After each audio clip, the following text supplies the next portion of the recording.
Good morning. I'm Eric Blank, and this is the Commissioner's Weekly Meeting for Wednesday, April 10th, 2024. Commissioner Plan, any preliminary matters? Are you ready to approve the consent agenda as presented? I am ready to approve the consent agenda. Commissioner Goen, I would also vote to approve the consent agenda. uh, as would I. So I think I'd like to get started talking about this extreme front range wind event over the past weekend and Excel's planned outages and customer outreach efforts. And before anything else, I want to give a shout out to the line men and women who worked around the clock to get the power back on. We recognize and greatly appreciate your efforts. And my understanding is that all customers are now back online. More broadly, yesterday afternoon, Governor Polis sent an open letter to Xcel Energy expressing concern regarding the impact of the high wind event and the subsequent planned and unplanned outages, and directed the PUC to review the company's wildfire mitigation actions.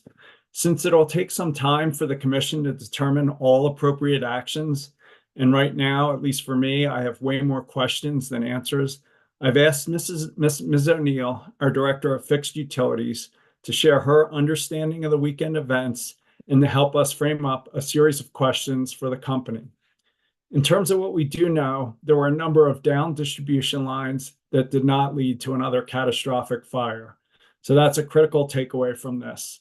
At the same time, as outlined in the governor's letter, it appears that the company's efforts regarding timely notice, communication, and coordination as among impacted customers, community leaders, emergency responders, and perhaps other utilities could have been far better than it was and could have perhaps helped to materially mitigate customer losses. So given all these realities and uncertainties, I'd like to recommend 5 near-term actions. First, as the governor requested, I'd like to open a proceeding today to create a commissioner-led investigation to start getting key questions answered and to hear from customers and other impacted stakeholders. Second, as part of this proceeding, I'd propose a public comment hearing on April 17th from 4 to 6, or as long as it takes, to hear from customers, community leaders, emergency responders, and anyone else who wants to share their experience. Third, we've already received 400 comments, roughly 400 comments from customers and others, which I'm still going through. I'd like to make these comments or a summary of them publicly available in some anonymized way and would also urge the company to look at them. Fourth, I'd like to explore a broader, more structured informational meeting, maybe towards the end of April, with all 3 commissioners, where we have an opportunity to engage in an open dialogue, not only with the company, but perhaps impacted customers, community leaders, and others. The idea, subject to further discussion with advisors, counsel, customers, and the company, might be to have the company present its response to our questions and then have our team form a couple of panels with presentations from impacted customers and community leaders. After the presentations, perhaps we could have a structured dialogue where the commissioners and customers have an opportunity to ask questions to the company. Although more work is needed on this, it seems like it could be a useful dialogue. Fifth, I'd like to explore the pros and cons of promulgating emergency rules regarding customer notice and outreach based on what other Western states already require from the utilities. Again, although much additional work is needed, this could be a potentially useful way forward. Regarding the longer term issues, I expect that there will be a comprehensive wildfire mitigation plan application from the company filed in the coming weeks or months, putting forward for our review and potential approval a power shutoff program that ultimately sets in place the rules and other guardrails surrounding planned outages, notice and communication, and proposed resiliency investments. This, I think, will be the primary forum for addressing the governor's longer-term concerns and requests. In the meantime, by the end of today's discussion, my goal would be to commence a fact-based, data-driven investigatory process to get underneath what happened last weekend, the lessons learned, and in a manner that puts the company and Colorado on the road to best national practice in affordably protecting public safety. And I commit to the 2U and the impacted customers and communities that this will be a top priority for us over the coming weeks and months. So I think I'd like to turn it over to Ms. O'Neill and then turn it over to the 2U to take this wherever you'd like to go. So with that, Ms. O'Neill, why don't you jump in, and then I'll turn it back to Commissioner Gilman and Commissioner Plant. And like I said, let them go wherever they'd like. So Ms. O'Neill. Good morning, Commissioners. I'm Erin O'Neill with the Deputy Director of Fixed Utilities. As the Chairman indicated, I'm here this morning to discuss with you the events of this past weekend, April 6th to 7th, when much of the Colorado Front Range experienced a high wind event with wind gusts in excess of 100 miles per hour in some locations and sustained high winds throughout the weekend. I'll begin by providing an overview of some of the information we've gathered regarding the storm, the outages, and the actions taken by Public Service Company of Colorado, also known as Xcel Energy. While there is some information the Commission has gathered at this point, there are also many outstanding questions. After this overview, I'll then discuss some possible actions, as the Commission Chairman laid out, that the Commission could consider taking now to investigate these events. I'll try to pause occasionally for your comments or questions, but please feel free to ask questions as I go along, as this presentation's a little longer than normal. In anticipation of the weather event this past weekend, Xcel Energy took a number of proactive steps to reduce the risk of wildfire resulting from utility transmission and distribution lines. According to the company, it changed the settings on certain distribution and transmission feeders so that equipment would not automatically attempt to reclose or re-energize if the equipment tripped offline. The company refers to this as Wildfire Safety Operations, or WSO. The company also proactively de-energized certain transmission and distribution lines, a practice similar to the public safety power shutoffs, or PSPS process, that is in place in other states such as California and Oregon. It is the first time that a Colorado utility has proactively implemented such public safety power shutoffs. At the height of the event, approximately 168,000 customers were without power across 9 Colorado counties.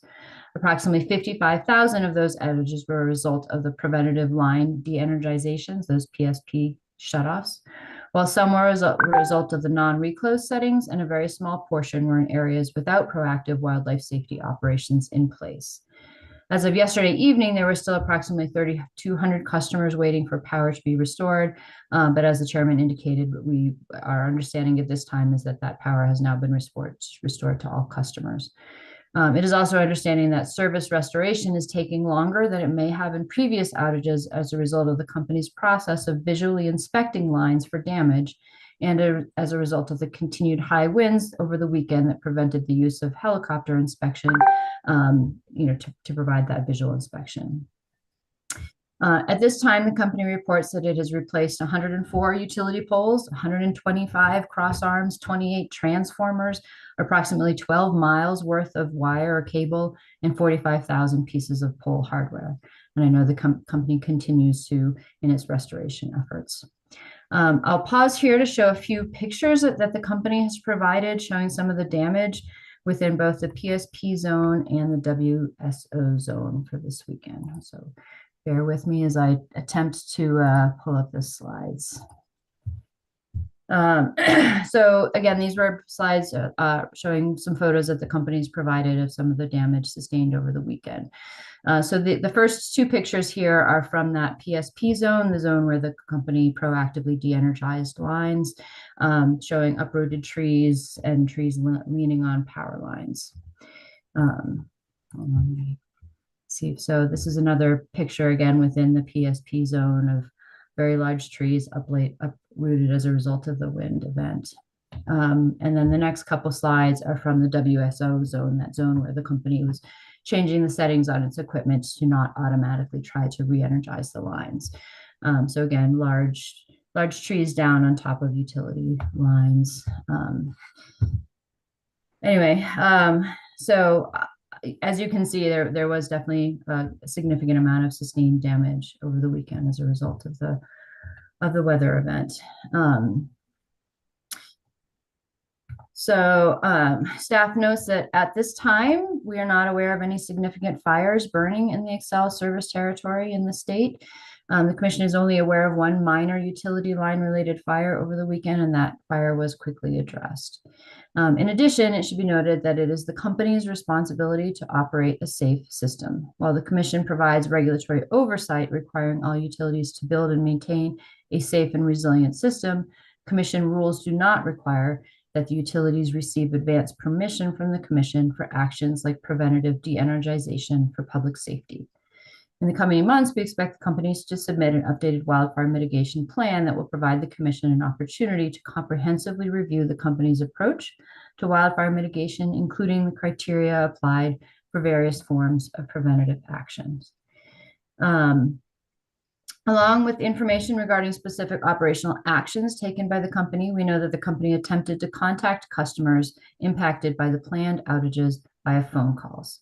Since the area impacted by that proactive de-energization of lines was increased between Friday evening and Saturday morning as a result of information they received from meteorologists, some customers received 2 phone notifications while others received only 1. We've already heard from approximately 400 customers, we the commission, many with questions regarding the decision-making, regarding which lines to treat in what manner, and also questions regarding the timing and information provided in customer notifications.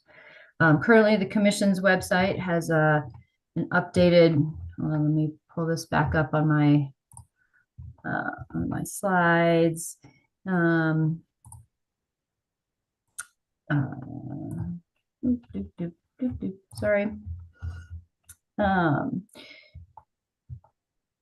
Sorry. The commission has updated on their website this link to collect public comment regarding the weekend event and customer experiences, and very interested in hearing from customers.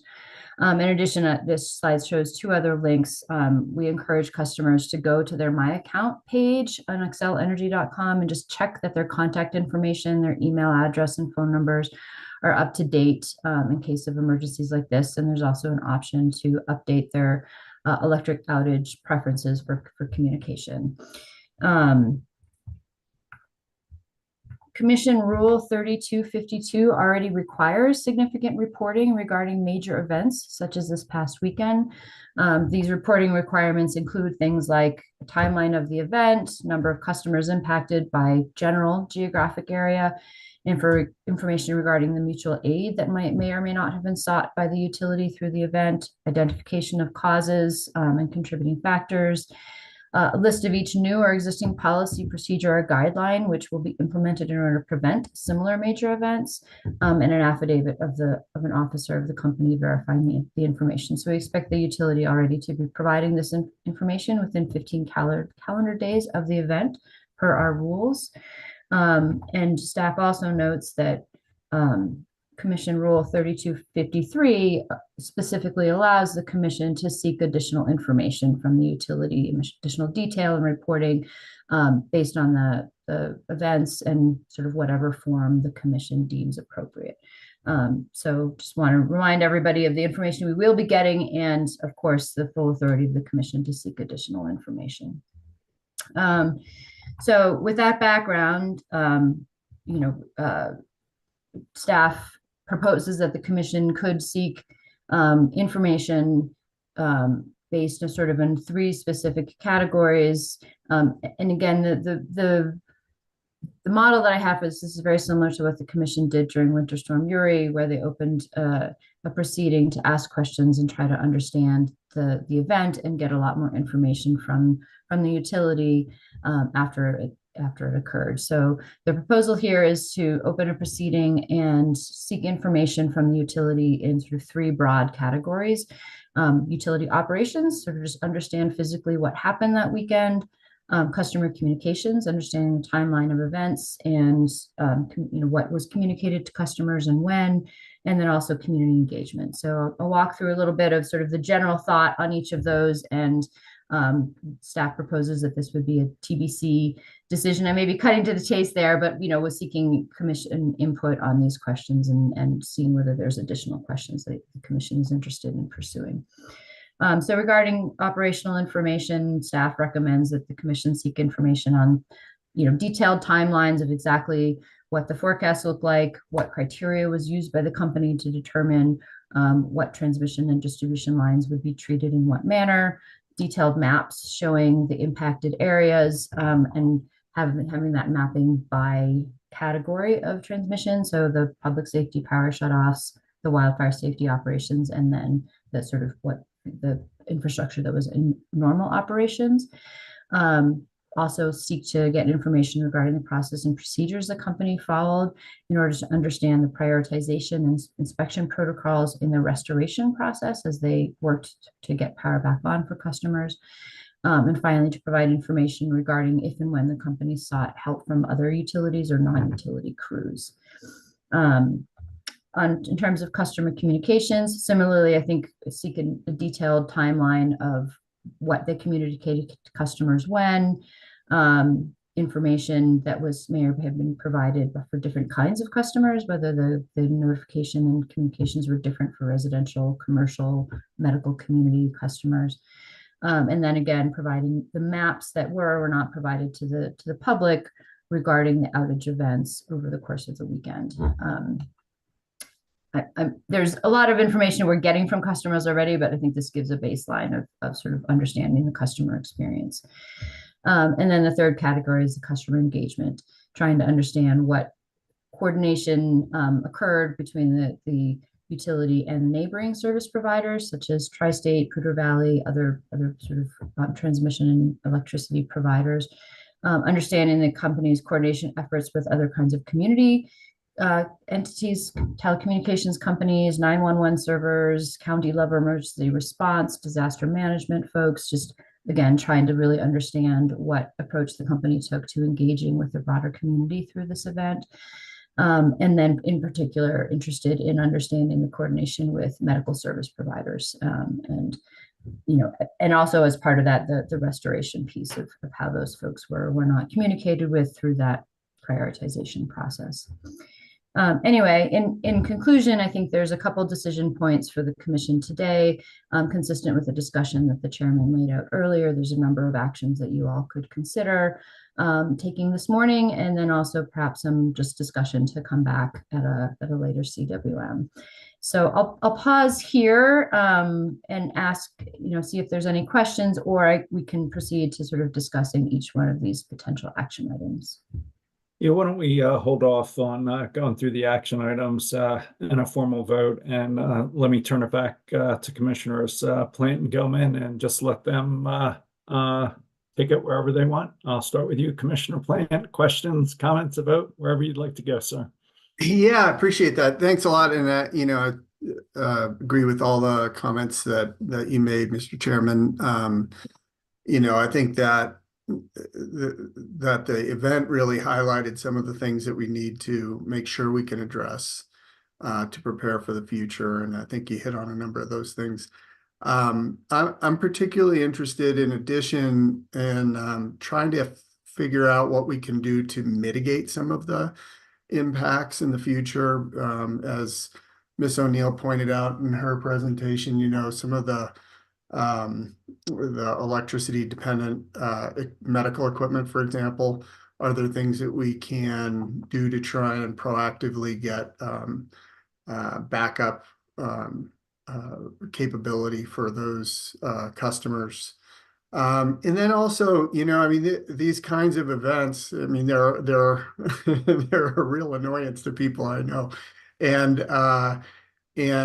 there are some serious, safety issues as well that can come out of them. One of the other things is it really has a huge economic impact to the communities that are impacted. A number of businesses obviously are closed, and that has a huge economic impact to those business owners. So I'm wondering if we could also include in our discussion ways in which we might be able to target, some of the things that we've talked about could strengthen our distribution system, but sort of make these investments in a targeted way that might be able to mitigate some of these impacts in the future if businesses are able to get backup power, if we're able to have targeted microgridding capability, particularly in some of our urban wildland interface communities, and really sort of explore how we can mitigate some of those impacts of these sorts of events. I mean, I think that the shut off was an annoyance to many people, understandably, but we also perhaps avoided a major fire, and we've seen what can happen with 100-mile-an-hour winds combined with a fire.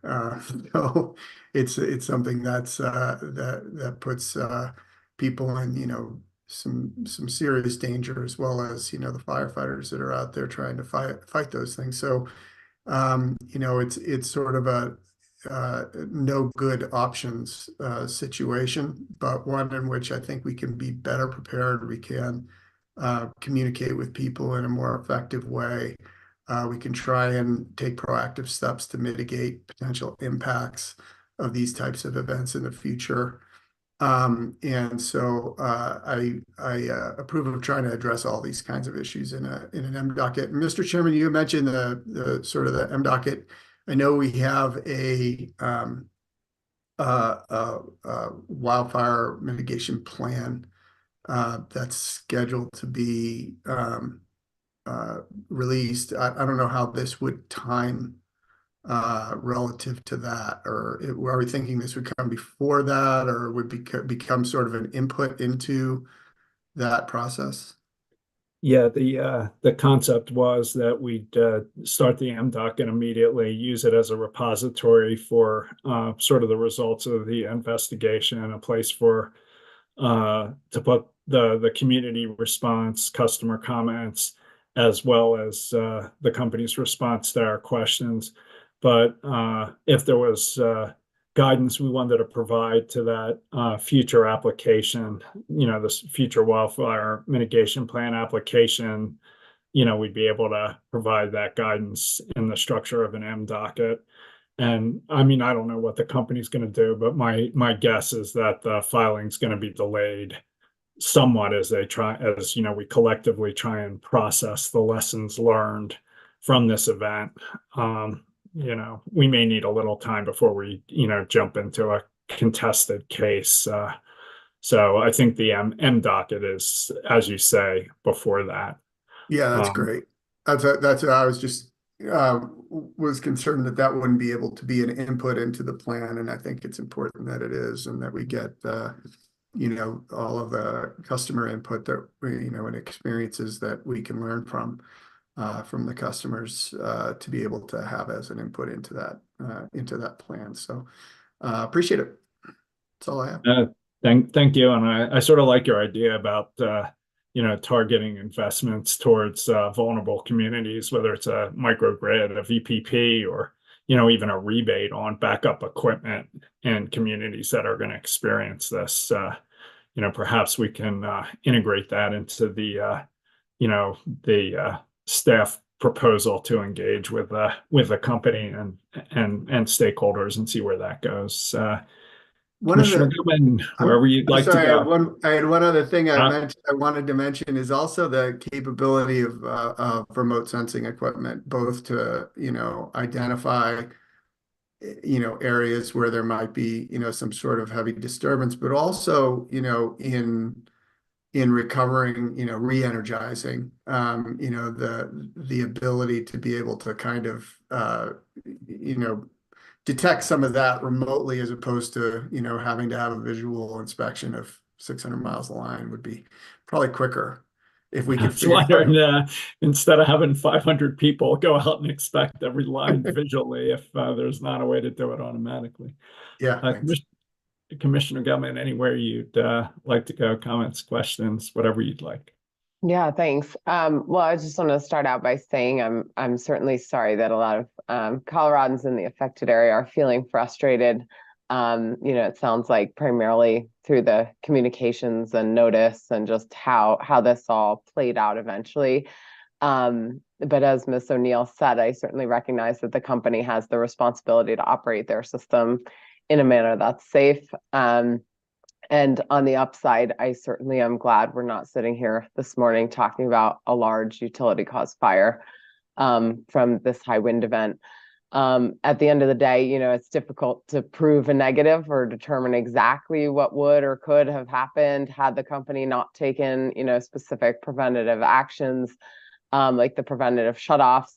But at least preliminarily, it does look like there was a fair bit of damage that caused combustibles to contact lines in certain locations, which is concerning looking at in retrospect had those lines been energized. At least preliminarily, it does appear that the execution and communication, including the methods they communicated with folks, the amount of warning, do leave room for improvement here. And so that's something that I think we intend to look at going forward. As Ms. O'Neill stated, this was the first public safety power shutoff we've seen in Colorado. I think there's a lot to be learned from this experience. So I certainly agree with opening this investigatory docket really so we can, in very short order, learn what went right, what went wrong, and how can we improve, really deployment of preventative actions to prevent major wildfire events and things like that in the future, but do so in a way that really limits the impact to the customers and at a minimum, provides them with much better kind of feedback and foresight about how things are going to go as we move forward. I think this is also really a very clear reminder of the essential role that utility service plays in our daily lives, right? This is far more than like a modern day convenience. Many people's lives, businesses depend on reliable, safe utility service, and this is a stark reminder of that. I think while we likely avoided the very worst of circumstances that could have come from this, without a doubt, people were impacted by what happened. And so just again, a really stark reminder of how essential these services are in our daily lives. I think in a way we were somewhat lucky that the temperature stayed above freezing. In a season where they could well have been below freezing, where we had people out for multiple days. And just a reminder, independent of your main fuel source for your heating, without electricity, very nearly all people have no heating without electricity. And so I think it's important to think through not just what happened here, but what happens if the circumstances are slightly different in the future. I think this would have looked like a far different event had the temperatures been below freezing, and we had to deal with the complication of what it means for many customers to then essentially not have any heating in their homes during these events. So, but I think this provides us with a really clear opportunity and obligation to look at how this situation played out and really how we improve it in the future, looking at the planning, decision-making, and communications, around what occurred here, but also provide a forum to get additional transparency around how this could work in the future, understanding what the company sees as the thresholds to deploy different preventative actions, as Ms. O'Neill laid out. De-energizing the lines is kind of one extreme, and then there are some intermediate actions which kind of serve to lessen the potential. And so I think understanding kind of the use cases and thresholds and risk that are associated with each different kind of operational stage of how they might stage this will be really important to look at in the future, as well as, those critical communications with municipalities, critical facilities, or customers that have real life safety needs to maintain electric service. So I think Commissioner Plant, I agree with you, Chairman. Commissioner Plant brings up a really interesting linkage here with the grid edge technologies like distributed battery storage in terms of what stackable benefits do those have. We've sat here a lot of times and talked about in the realm of demand response and kind of limiting utility investment and generation and expanding distribution and transmission systems using some of this grid edge storage. But here we have, kind of another use case that looks very different in a different extreme on how that is used. And I think one thing that's that's historically been really hard is to understand the value, because typically these events had been pretty few and far between. But I think we're seeing the writing on the wall with a changing climate, that we're seeing more impacts and more potential for really serious damage, and therefore probably more obvious benefits to say like deployed distributed storage for these circumstances, as well as those kind of intraday balancing, saving money, reducing carbon kind of goals. So I think it'll be incumbent upon us in the future to really try and figure out how we stack those benefits, and can we, as Commissioner Plant said, really try to deploy those, especially in certain geographic areas that tend to be susceptible to this sort of issue, and might see this sort of situation with high winds in the future. So really appreciate the presentation, Ms. O'Neill, and I agree, Chairman, with each of your steps on how we move forward from here. Thank you. Really well said, Commissioner Gilman. Ms. O'Neill, why don't you put that last slide back up, and we'll just really quickly go through a series of votes for clarity. I guess Commissioner Plant, are you okay opening a miscellaneous proceeding to pose questions and get answers from Excel consistent with the questions Ms. O'Neill outlined? Yes, I am. Commissioner Gilman.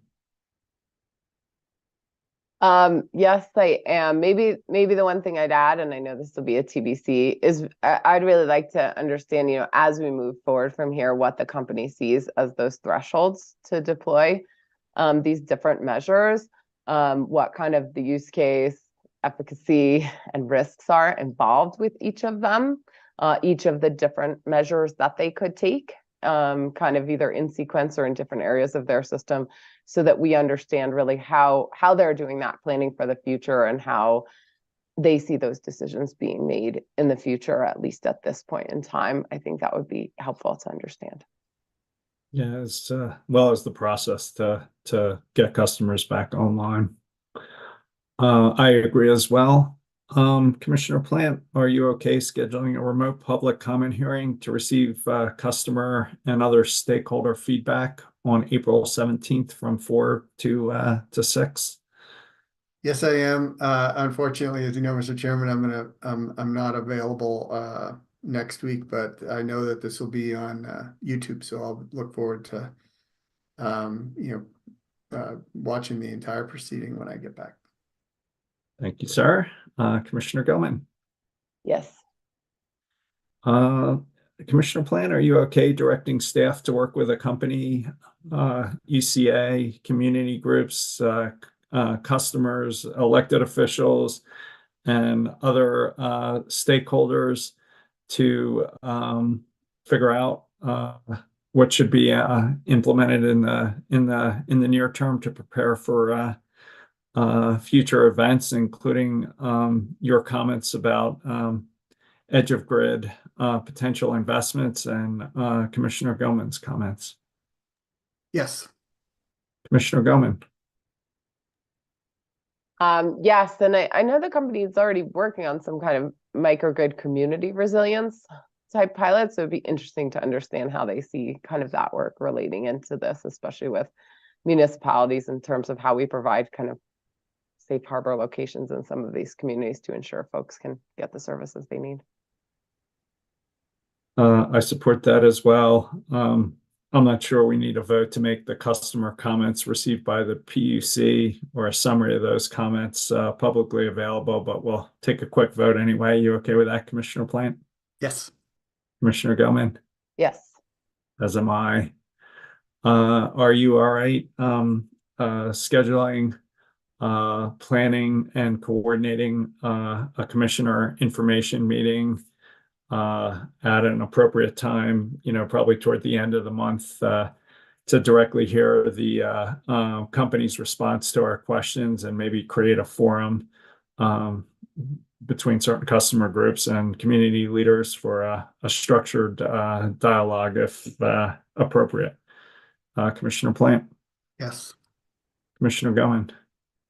Yes, and is your vision and Ms. O'Neill's that that would likely occur after we receive those initial written responses, so we can kind of understand that basis already before going into that? Yes. Okay, that's helpful. Thanks. And then I think the last thing, and again, I'm not sure we need a vote, is just consider the possible pros and cons of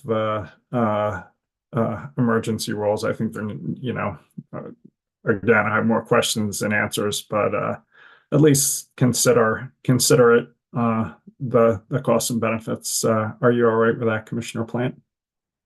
Yes. Commissioner Goen? Yes. As am I. I think that gives us a path forward. Ms. O'Neill, anything else you'd add? Just again, this would be a TBC decision for the commission to provide some of this input. So That'd be great. And I don't know if Director White, if you're out there in the universe and want to say anything. I know you've been point person on this. I appreciate your leadership and engagement, given the limitations on what the commissioners can do. Any comments, guidance, or thoughts you'd like to share with us or the public at this point in time? Yeah, thanks, Chair Blank. I really appreciate the commission taking this up so quickly and at the top of your meeting. I think the next steps are good ones here, and we'll get the staff working on setting up these future meetings so we can hear from folks.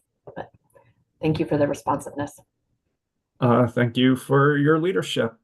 With that, thanks to you, Ms. O'Neill, for the last minute scurry to pull together all this. And again, as Commissioner Gilman said, just appreciate and understand and recognize the difficulties in these impacted customers and communities. So thank you, Ms. O'Neill, and let's jump to our normal agenda, proceeding number 23A-0078 CP, Purple Mountain Tour Company. Mr. Foreman. Good morning, Commissioners. Wyatt Foreman of your Commission Council, and with me is Alex Acera, also of your Commission Council. This proceeding is an application by Purple Mountain Tour Company, LLC, for a CPCN to provide sightseeing service.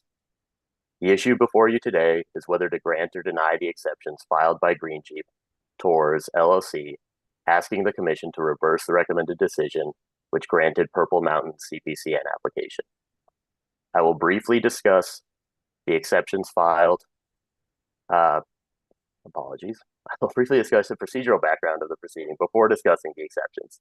For each issue, I will provide a summary, give our recommendation, and then provide the reasons why we recommend denying the exceptions. I will then pause for your discussion and vote after each exception. For background, Purple Mountain initiated this proceeding on February 15th, 2023, when it filed an application for a CPCN authorizing it to provide sightseeing service between all points within a 136-mile radius of Granite, Colorado. The Commission referred the application to an ALJ, and the ALJ issued a recommended decision approving the application and conditionally granting the CPCN.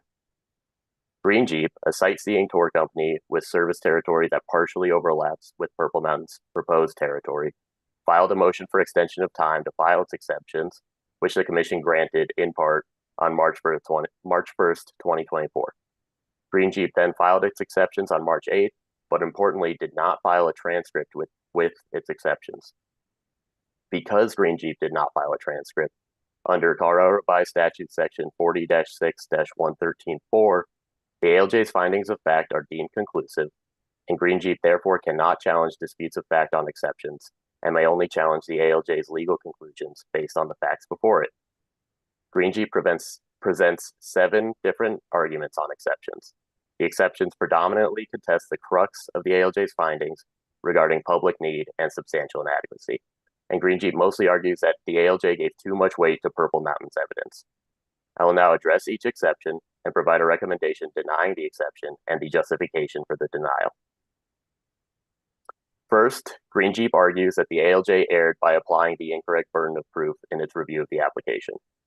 Although it nominally challenges the burden of proof, Green Jeep's argument actually challenges the preponderance of the evidence standard applied by the ALJ. The ALJ found that Purple Mountain satisfied the standard regarding the 4 CPCN elements of fitness, public need, substantial inadequacy, and public interest. Green Jeep contends that the preponderance of the evidence standard is only appropriate in cases where statute explicitly requires the Commission to apply that standard, but importantly, it does not suggest a different standard.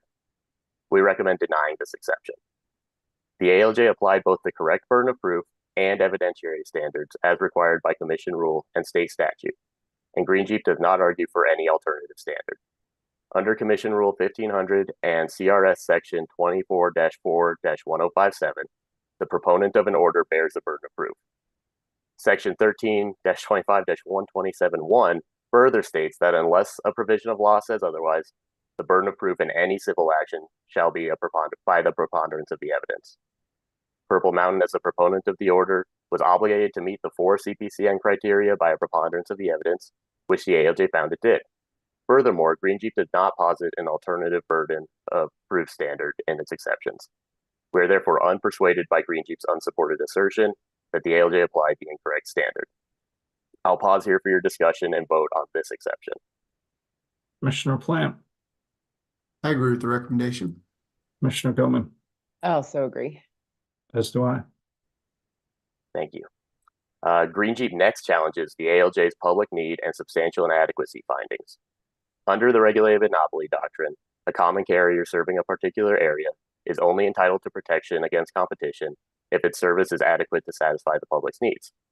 The existence of an adequate and satisfactory service by carriers serving the area negates a public need and demand for added service by an additional carrier.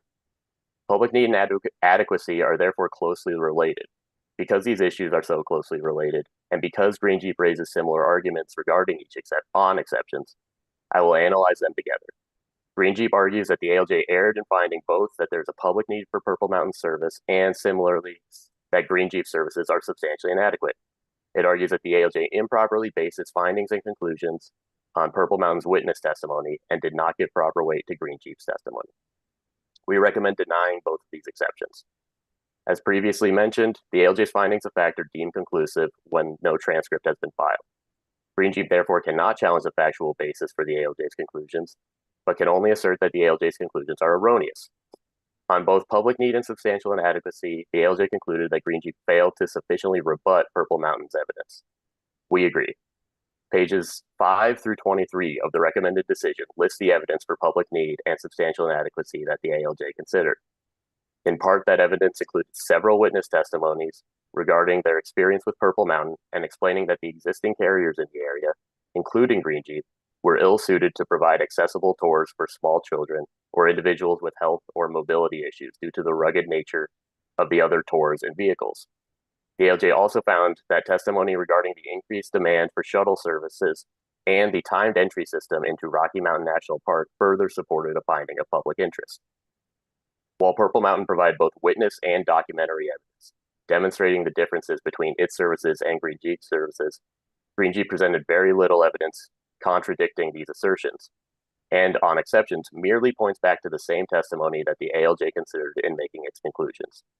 The ALJ found that Green Jeep did not provide any evidence to indicate the volume of tours or the volume of passengers it has provided for in any given time frame, and it did not provide documentary evidence indicating that it has never been fully booked. Ultimately, Green Jeep fails in its exceptions to substantively engage with the true legal question, which is whether the mix of evidence on balance meets the evidentiary standard for awarding a CPCN. The ALJ's conclusions are entirely based on witness testimony at the evidentiary hearing and documentary evidence, all of which is thoroughly recounted in the recommended decision. We think that the ALJ properly concluded, based on this evidence, that there is a public need for Purple Mountain's operation and that the existing services in Purple Mountain service area are substantially inadequate and therefore recommend denying these exceptions. I'll pause here for your discussion on these exceptions. Commissioner Plant, I agree with the recommendation. Commissioner Gilman, I also agree. as do I. Green Jeep next contests the ALJ's fitness finding. It argues that because Purple Mountain has been selling individual tickets in violation of its luxury limousine and off-road charter permits, the Commission should reverse the ALJ's fitness finding. Green Jeep has filed a formal complaint with the Commission in a separate proceeding in which it alleges that Purple Mountain is continuing to violate Commission rules by selling individual tickets without a CPCN. However, Green Jeep does not allege or provide any evidence that Purple Mountain was engaged in this behavior prior to the issuance of the recommended decision. We therefore recommend denying this exception. Green Jeep does not provide any evidence in this proceeding of Purple Mountain's alleged violations and refers only to the complaint proceeding for support. The complaint proceeding is in the early stages of determination, with an evidentiary hearing before an ALJ scheduled for later this month. As such, it is too early to make any factual determinations in this proceeding regarding whether Purple Mountain's fitness can be called into question. Based on the record in this proceeding and the record as it stood before the ALJ, there is no evidence of any violation, and we don't see a reason to reverse the ALJ's fitness finding based on allegations in a separate proceeding. I'll pause here for your discussion and vote on this exception. Commissioner Plant, I agree with the recommendation. Commissioner Gilman, I also agree. as do I. Green Jeep next contends that granting the CPCN application will result in destructive competition. We do not view this as a legal challenge because we can't perceive which, if any, of the ALJ's findings or conclusions this section challenges.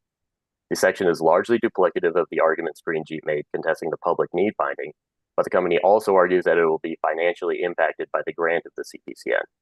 Specifically, Green Jeep claims that it will be harmed if the Commission grants the application because the addition of Purple Mountain will cause its summer business to suffer, which could prevent it from operating a year-round service, and therefore the public need will also be negatively impacted. We recommend denying this exception. Green Jeep's argument is unpersuasive given the ALJ's findings regarding the existing public need for Purple Mountain services, which were previously discussed. On exceptions, Green Jeep points to little or no evidentiary support for its contention that its business will be substantially harmed if the CPCN is granted. Green Jeep's assertions here therefore do not persuade us to depart from the ALJ's reasoned decision making. I'll pause here for your discussion and vote on this exception. Commissioner Plant, I agree with the recommendation. Commissioner Gilman, I also agree. as do I. Green Jeep next argues that the ALJ erred by not requiring Purple Mountain to re-notice its application because, according to Green Jeep, the original notice was defective. But importantly, Green Jeep does not explain in its exceptions how the original notice was defective. So for that reason, I recommend denying exceptions on this issue. The record shows that before the ALJ, Green Jeep made multiple filings in which it argues that the address given by Purple Mountain, from which the radius of its service territory will be determined, is not a real address, and argue that therefore the Commission must renotice the application. As I said, we recommend denying this exception. Green Jeep does not put forth a developed argument as to why the original notice was defective, and it appears that it is re-raising some or all of its notice argument, which was thoroughly litigated before the ALJ on its motion to strike. Its exceptions on this point consist of a single paragraph, which fails to cite to any legal authority which would compel us to deviate from the ALJ's reasoned conclusions. Upon reviewing the record, we see that the ALJ found that Purple Mountain provided substantial evidence showing that the address on the application could be found on several search engines by searching at the appropriate county assessor's office, and could be found at the Postal Service by simply spelling out the county road part of its listed address. The ALJ therefore denied Green Jeep's motion to strike. The ALJ's decision to deny the motion was well reasoned, and Green Jeep has not raised any argument that would lead us to disagree with this conclusion. I'll pause here for your discussion and vote on this exception. Commissioner Plant, I agree with the recommendation. Commissioner Gilman, I also agree. as do I. Green Jeep argues that the ALJ erred by refusing to allow certain interveners in the proceeding. This exception does not challenge the recommended decision, but rather argues that the ALJ somehow erred by denying certain interventions in the proceeding. However, it is unclear exactly what Green Jeep is challenging, and it does not cite to any legal authority to support its argument. We therefore recommend denying this exception as well. The ALJ issued reasoned decisions for its denial of interventions, citing to late, incomplete, or insufficient filings made by parties seeking to intervene. In fact, most interveners withdrew from the proceeding only after Purple Mountain amended its application to restrict its CPCN to authorize sightseeing services only. Green Jeep has not presented any argument that the ALJ was acting arbitrarily or outside of the scope of its authority in denying these interventions, and we see no basis in the record to overturn its decision. I'll pause here for your discussion and vote on this exception. Commissioner Plant, I agree with the recommendation. Commissioner Gilman, I also agree. As do I. Finally, Green Jeep asks the Commission to stay this proceeding until the complaint proceeding is resolved. We recommend denying that request and allowing the two proceedings to move on their separate paths. There are only allegations in the complaint, and the allegations don't suggest any wrongdoing prior to the recommended decision. As such, is my recommendation not to uphold this business on the basis of allegations of a competitor. I'll pause here for your discussion and vote on this exception. Commissioner Plant, I agree with the recommendation. Commissioner Gilman, I also agree. as do I. And I think that's it. Yeah, that's it. And just to reiterate, you agree to deny the exceptions consistent with this discussion and uphold the recommended decision? Yes, and that can be an ABC decision. So thank you, Mr. Foreman. Great, thank you. Proceeding number 23A-0554CP SOS Shuttle. Ms. McLaughlin. Yes, Chair. So in this proceeding, SOS Shuttle initiated its filings through applications seeking common carrier service authority in all points in counties of Arapahoe, Denver, Douglas, Eagle, El Paso, Grand, Pueblo, Summit, and Summit counties. Competing services, Home James and Explorer Tours, intervened timely, and although an evidentiary hearing was scheduled for March 7th, the assigned ALJ ultimately dismissed the case without prejudice when the applicant did not file required witness list information, allowing for the hearing to move forward. In the time allowed for exceptions to the recommended decision, rather than contesting the recommended decision, SOS Shuttle noted that it conferred with the interveners and filed in this proceeding a new application. It asked the Commission now grant the revised application that is different from the initial filing, and while seemingly unopposed by interveners here, in many ways is broader, requesting authority for a 200-mile radius of Colorado Springs and DIA, among other locations.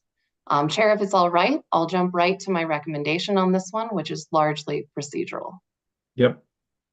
We recommend denying the filings couched as exceptions in this proceeding. The order affirming the ALJ's dismissal on the case should be upheld and can remind the applicant that appropriate process for a new revised application should be made in a new proceeding, which would allow for the appropriate notice and full considerations of the new request. We can prepare an ABC order if the commissioners agree. Commissioner Plant, I would agree with that. Commissioner Gilman, I also agree. as do I, and that can be a ABC decision denying the exceptions as improper. So thank you, Ms. McLaughlin. Thank you.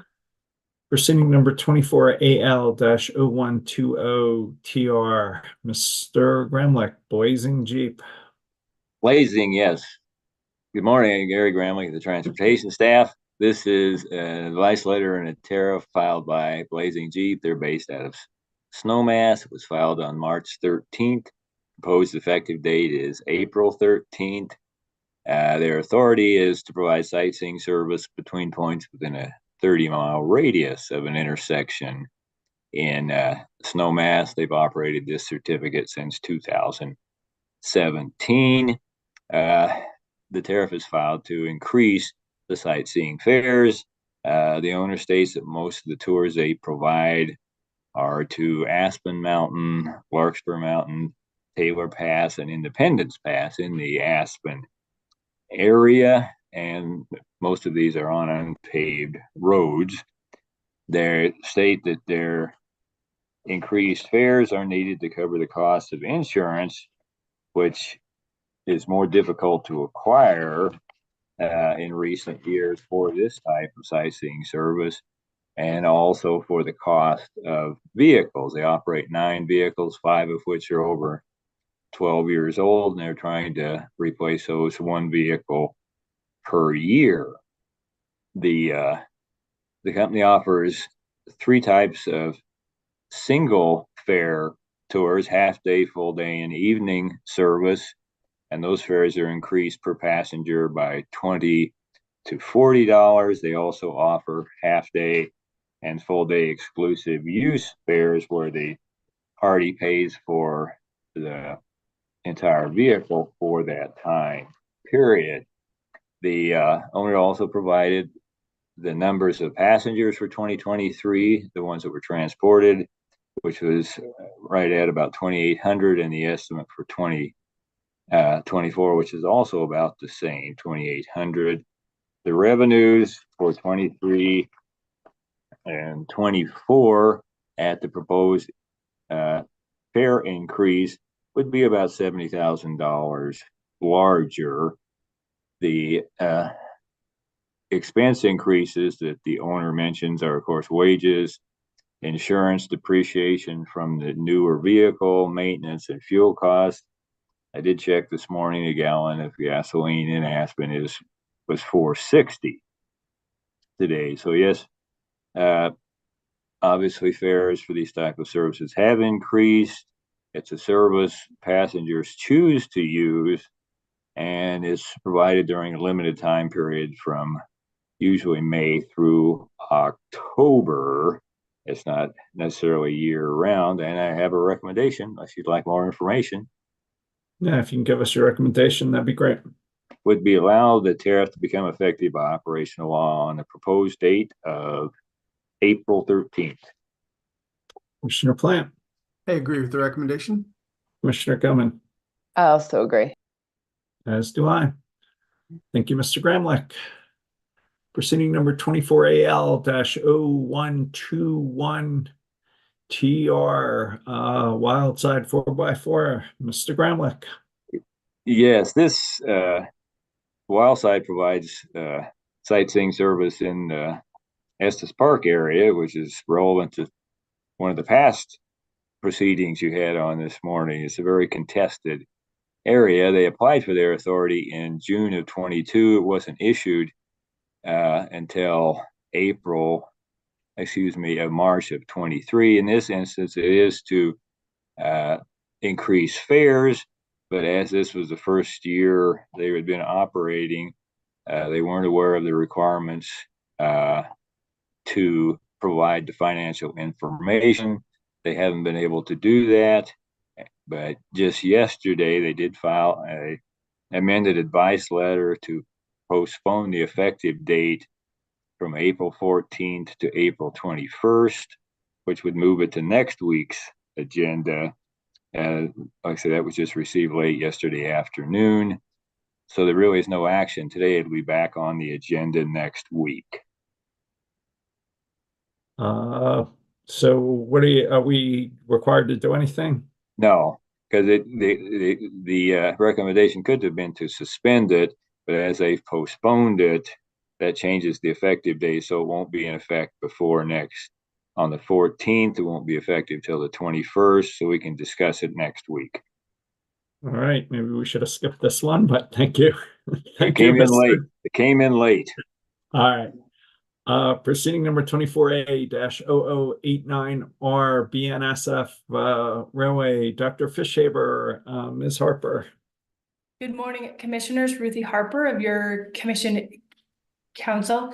Dr. Fishaber is also available for any questions today.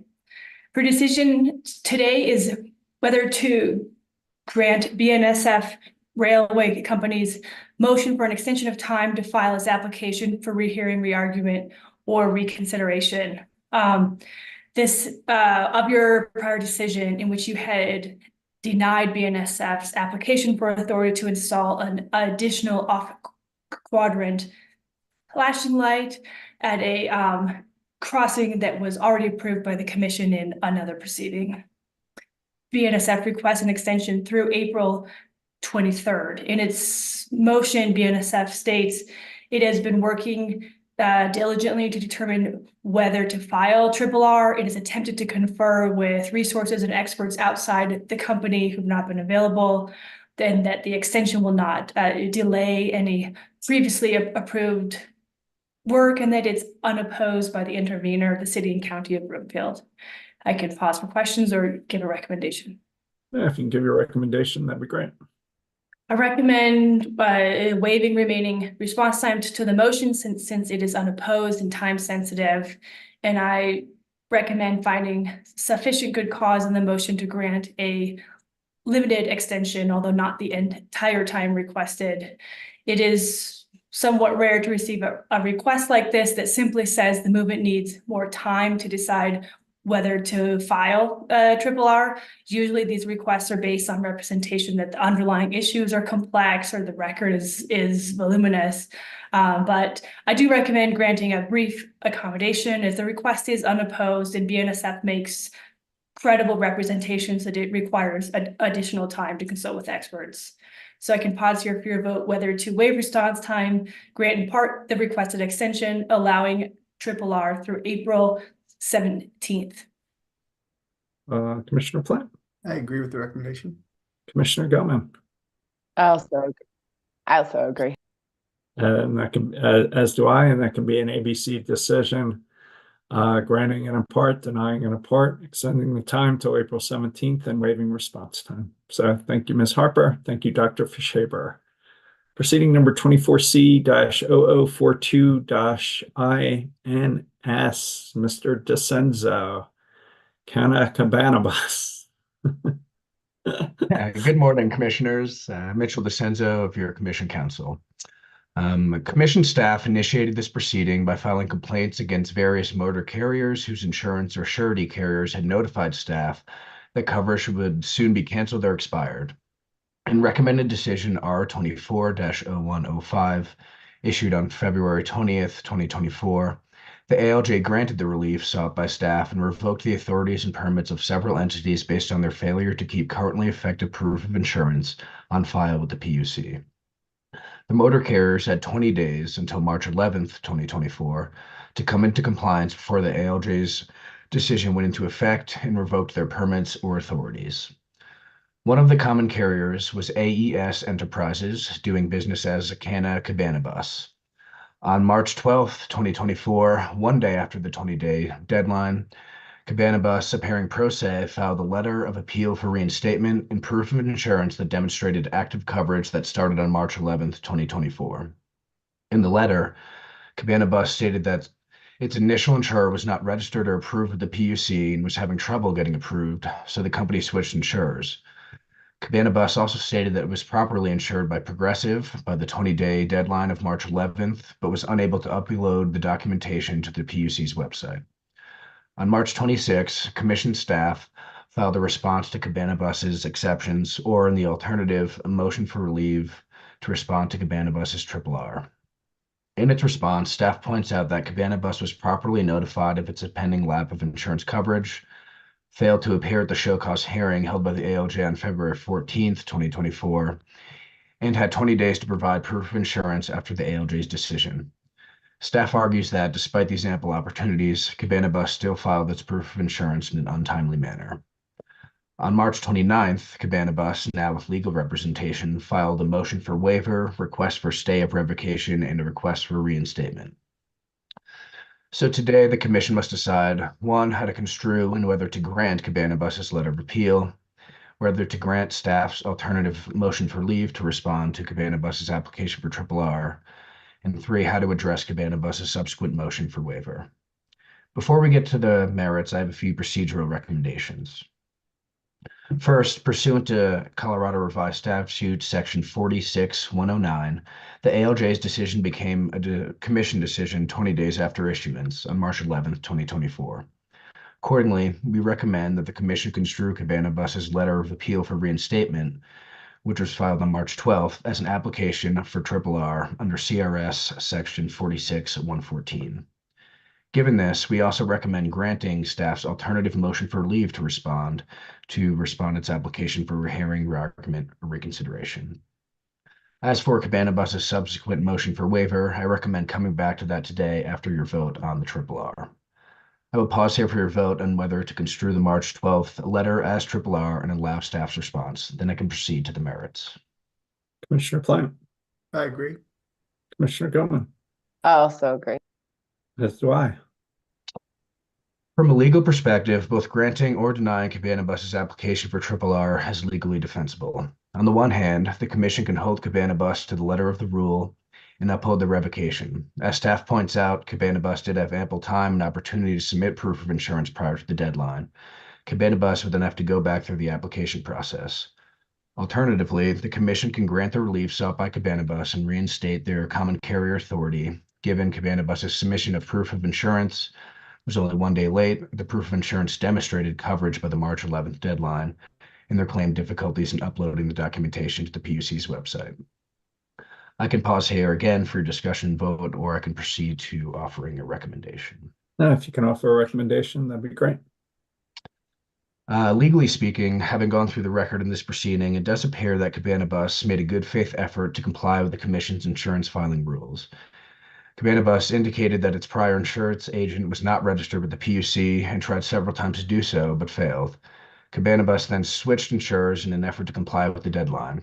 While it failed to submit proof of active insurance by the March 11th deadline, the proof of insurance it uploaded on the following day shows that Cabana Bus was indeed insured by Progressive beginning on March 11th, demonstrating substantial compliance with the deadline and Commission rules. It appears that, if not for the difficulties in uploading the documentation, Cabana Bus would have timely complied with the Commission rules. While we understand staff's position on this issue, we also recognize that the purpose of the Commission's applicable transportation rules is to ensure that common carriers under PUC jurisdiction are properly insured. In this case, Cabana Bus was properly insured by the deadline. The record also demonstrated that Cabana Bus took reasonable steps and made a good faith effort to timely file its proof of insurance, but did so only 1 day late. Thus, at least from a legal perspective, given Cabana Bus's substantial compliance with the rules, we recommend granting the application for RRR and reinstating its common carrier authority. Before you vote, I'll add 2 quick points. If you agree with this recommendation, then I would recommend dismissing as moot Cabana Bus's subsequent motion for waiver, since you have granted the RRR without need to take up the additional motion. I would also note that you could include in your decision some language indicating that while the Commission grants this relief here, it expects all subsequent filings by Cabana Bus to be timely and within the imposed time periods. With that, I will pause for your discussion and vote whether to grant or deny the RRR. Commissioner Plant. I would vote to grant, and also the other 2 issues that Mr. DeCenso identified as well, the moot determination and the last one. Commissioner Goodman. Yeah, I agree, Mr. DeCenso. I would agree with each of your 3 points. As would I, and that would be an ABC decision, construing it as an application for RRR, granting staff's motion, dismissing the motion for waiver as moot, and granting the RRR and reinstating the authority. So thank you, Mr. DeCenso. Thank you. Let's go to the Public Service Company gas rate case, proceeding number 24AL-0049G. Ms. Harper, Ms. Friedman, Mr. DeCenso. Good morning, Commissioners. I'm Ellie Friedman of your advisory staff, and with me is Commission Counsel Ruthie Harper and Mitch DeCenso. On January 29th of this year, Public Service filed advice letter number 1029, commencing this Phase 1 gas rate case. The company requests an additional $171 million in base rate revenues as compared to the revenue requirement calculated in its last gas rate case in 2022. The proposed increase is largely driven by investment in projects for safety and system integrity, to address growing demands on the system, and to complete mandatory relocates. The bill impact of the $171 million increase is about 9.5% for residential customers and 8.5% for commercial customers. Although Public Service requests a November 1st, 2024 effective date for the new base rates, the company proposes to delay billing customers on the new rates until mid-February of 2025, when the current Storm Uri cost recovery mechanism expires. In order to recover the deferred revenue, Public Service would create a regulatory asset from November 1st, 2024 through February 14th of 2025. After February 14th, customer bills would carry both the general rate schedule adjustment established in this case and a revenue deferral surcharge to collect the deferred revenue over a 12-month period. In this proceeding, the company also requests approval of a decoupling mechanism, updated standardized costs for gas line extensions, changes to its gas storage inventory cost, and extension of current trackers and deferrals. On February 28th, the Commission suspended the effective date of the tariffs, certified the filing as complete, and established a notice and intervention period that ran through March 29th. Today, we will present the Commission the request for intervention and the company's motions for extraordinary protection. We'll recommend a process for establishing a procedural schedule, and the Commission might also wish to discuss any supplemental direct testimony they would like the company to file. So first, I'll turn to Commission Counsel Ruthie Harper for the interventions and motions for extraordinary protection. Ms. Harper. Good morning again, Commissioners. First, as to interventions, trial staff and UCA filed notices of intervention by right. I recommend acknowledging those in your decision today. As to permissive interventions, requests were filed by Atmos, Colorado Natural Gas, Climax Molybdenum Company, the City of Pueblo, Tiger Natural Gas, and Wood River Energy. Atmos and CNG are natural gas distribution companies providing gas distribution and transportation services to retail customers across Colorado. Climax receives interruptible natural gas transportation service from Public Service for its molybdenum mines and related facilities. The City of Pueblo and its residents are natural gas sales customers of Public Service. Tiger is a natural gas provider that supplies natural gas and electricity to retail chains, restaurants, manufacturers, hospitals, hotels, and city facilities in Colorado and other states. Wood River Energy is a transportation customer of Public Service. It provides gas commodity service to approximately 500 commercial and industrial customers on Public Service's gas system. These interventions are unopposed, except that Public Service filed a response to Pueblo, Tiger, and Wood River Energy's motions, stating it defers to the Commission on these interventions, but highlights that each additional party admitted to the case increases the quantity of discovery, testimony, motions, settlement hearing, and other activities. I can pause or proceed to a recommendation. If you could give your recommendation, Ms. Harper, that'd be great. I recommend exercising your discretion and granting all of these interventions. Each party has demonstrated a pecuniary and tangible interest in the outcome of this proceeding, and that no other party will adequately represent its interests. Although Public Service filed a response highlighting some concerns it had to some of the interveners, it deferred to the Commission, and I don't see any grounds in the filing that would provide a legal basis to recommend denying the intervention. So I do recommend allowing these parties in despite the response. Commissioner Plant. I agree with granting intervention. Commissioner Gellman. I also agree, and like we typically say, to the extent to which any of these parties have shared interest, if they can coordinate, that's certainly very helpful to everyone's time, including the companies and their own. Couldn't agree more. Ms. Harper.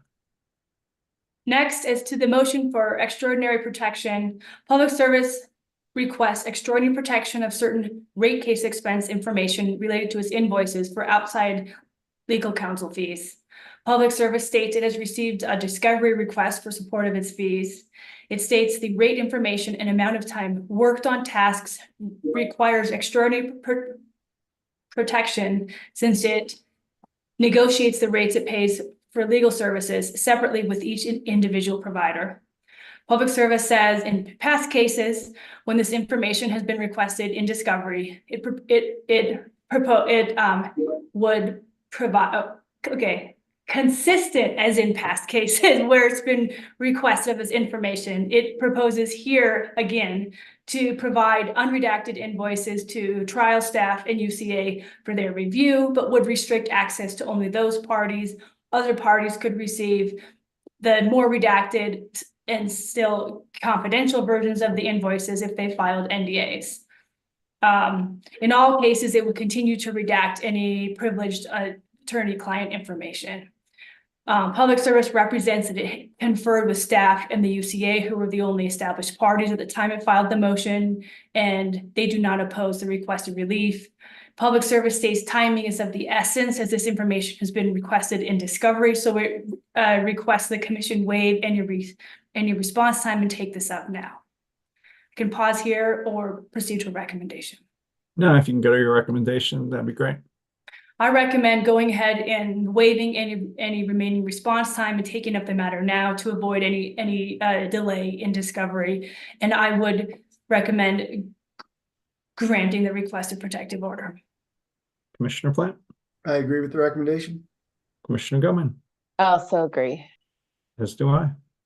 And then that just brings me to my final recommendation today. I recommend referring to an administrative law judge any discovery disputes in this matter and any further motions for protective order filed by public service or any other party. This would include the second motion for protective order filed yesterday by public service. Commissioner Plant? I agree. Commissioner Gilman? I agree. As do I. Thank you, Ms. Harper. Ms. Friedman, are we on the supplemental direct, or do you have other issues? Not quite yet. First, to discuss the procedural schedule, Okay. several issues here. My first recommendation is that the commission, consistent with statute, extend the deadline in this proceeding an additional 130 days to November 5th of 2024. That seems like a no-brainer to me. Commissioner Plant? I agree. Commissioner Gilman? I also agree. As do I. All right, thank you. The next, we recommend the commission direct parties to confer and propose a procedural schedule that allows any evidentiary hearing in this matter to conclude by September 12th of 2024. And we recommend that the proposed procedural schedule be filed by April 19th. Commissioner Plant? I agree. Commissioner Gilman? I also agree. As do I. It's going to be tight at the end, Ms. Friedman. And finally, we recommend that the commission set a remote pre-hearing conference for April 29th to discuss the procedural schedule and any other relevant matters. If needed. If needed. Commissioner Plant? I agree. Commissioner Gilman? I also agree.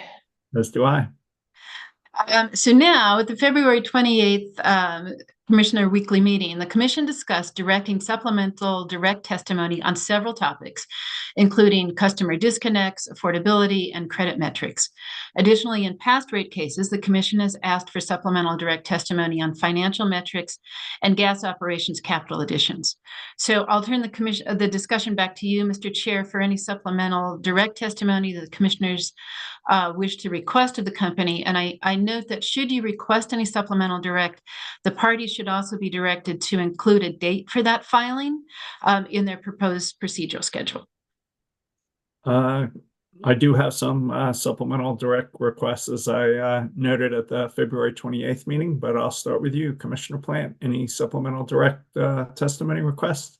Yeah, I don't know if this counts as supplemental direct, because I think we asked them for it before, but we had asked for a variety of financial scenarios, and they submitted those with the exception of the base rate revenue being as published, and the ROE capital structure similar to the last case. That scenario I don't think was included. And then in terms of the affordability metrics, the energy cost burden as equal to hours at minimum wage and percentage of household income affordability metrics was the only other things missing. I support that and was planning on mentioning that too, but Commissioner Gilman, any concerns with asking for those two items? No concerns. I'd support that. Commissioner Plant, anything else? Commissioner Gilman, request for supplemental direct testimony. Got a few things I'm interested in, so I just wanted to test your interest here. And, some of them could just be a discussion of our interests, this kind of notice to the parties, or some might rise to the level of supplemental direct. The first is on the topic of net salvage value, which the company is not suggesting changing here from their previous rate case, which was 2 years ago. And Mr. Moeller discusses net salvage as essentially a blend of of costs from piping that is either fully removed or piping that's retired in place and capped. I will point out that this does differ significantly from my understanding of Ms. Wold's testimony in the prior rate case, where she indicated net salvage is based on the assumption that all assets are fully removed. In the GIP, we saw that a majority of the pipeline projects that were identified there were planned to be retired in place rather than fully removed. And Mr. Mueller discusses in his testimony in this case that full removal may be done when a pipeline is being replaced with another pipeline, like I'd anticipate in the case of a capacity expansion project. But I think it would be interesting to understand how this will be changing over time. I mean, clearly full removal bears a very different cost than capping and retiring in place in terms of the assumptions moving forward, and looking at just the policy environment we're on now with the gas system. It could be quite possible that what we're seeing in terms of retirement looks different than the circumstances that we've seen in the past, where more likely pipelines were replaced with a different pipeline, and that could change into the future.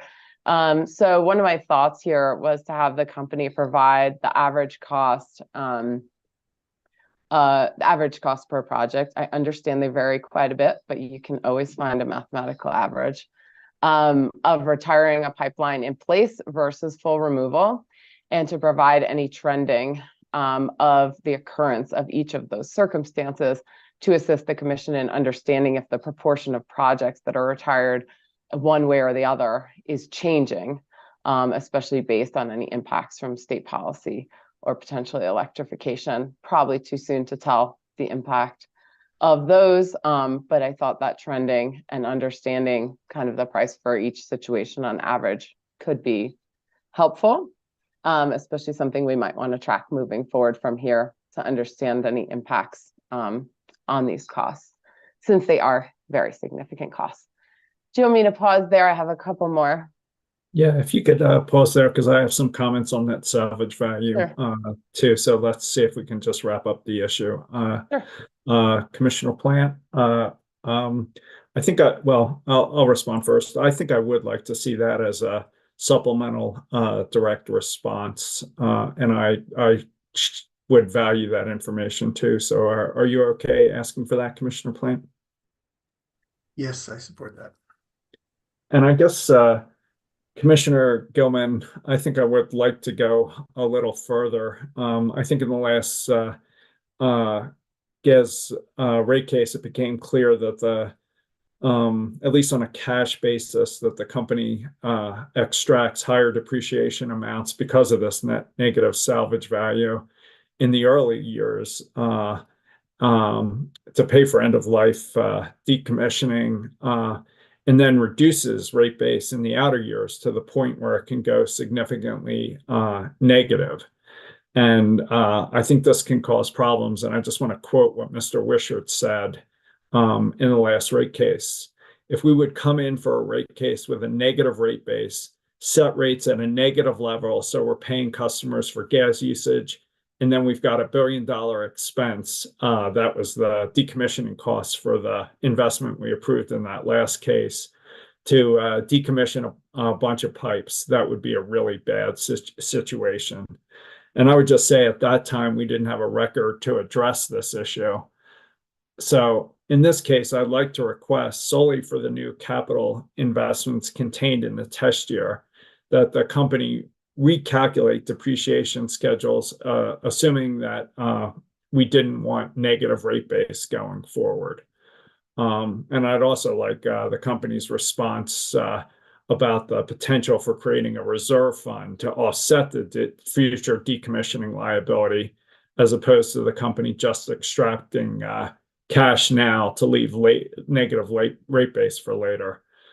And at this point, I don't know if I will end up supporting either of those two things, but I'd like to have the record available if the evidence and the parties support this change, which we didn't have in the last rate case. So I'll turn that back to you, Commissioner Gilman, and see if you're all right with that request. Yeah, I think questions about how this plays out, certainly in the end of the timeline, are very important, especially as we contemplate what it looks like if investment does, let's say, not continue to grow over time, how does that work? If some of the assets are creating a negative rate base. So I'm fine with those questions to augment my original question. Commissioner Plant. I support that as well. Thank you. Commissioner Gilman, your next issue. Okay, the next few are kind of regarding capital additions, which mostly occur in or are represented in Mr. Gardner's testimony. So Mr. Gardner appears to indicate in his testimony that comparison of expenditures between proceedings, for example, between a GIP proceeding, a gas infrastructure plan proceeding, or clean heat proceeding, and the rate case may be fruitless given the differences. I believe he's communicating in projected expenses versus assets placed in service over any specific point in time.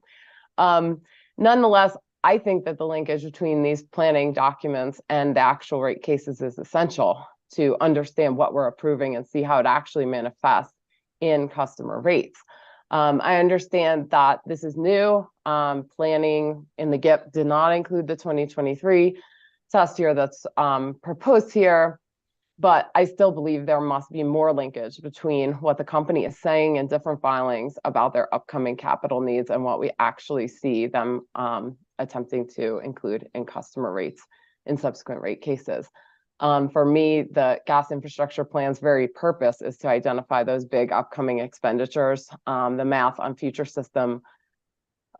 costs of the system within the clean heat plan is very largely based on upcoming expenditures. And in this case, the company's attempts to show elevated expenditures with, I presume, the expectation that those expenditures will continue in the future. So to the extent that different things are being shown for projections across different planning proceedings, that is something that I do think should be compared and we should have better information about. So I will say I did read Mr. Gardner's testimony. I understand what he said already. And despite that, I nonetheless request that the company provide a comparison of what they're communicating here to substantiate annual revenue requirements across categories with what they have communicated in other proceedings, including the gas infrastructure plan and the clean heat plan, where they do show few to no plans or known capital projects across many areas in the years to come. And I think it will be essential in the future to better match up what they're saying as projections with what we see as actuals in rate cases. So I understand it's not entirely apples to apples, but I am pushing back against the notion that there is no way to compare the planning proceedings to what we actually see trying to be included in customer rates. I couldn't support more the notion of trying to establish the linkages between the various proceedings. So, Commissioner Plant. Yep, I agree. And I guess, so yeah, as do I. And I'd like to add one of my requests along the same lines. Mr. Gardner at page 13 of his direct shows total gas operations capital addition since the end of the last historic test year of just over $1 billion. And of that, more than half, or 567 million, has to do with system safety and integrity, which represents spending of about 283 million per year over those 2 years.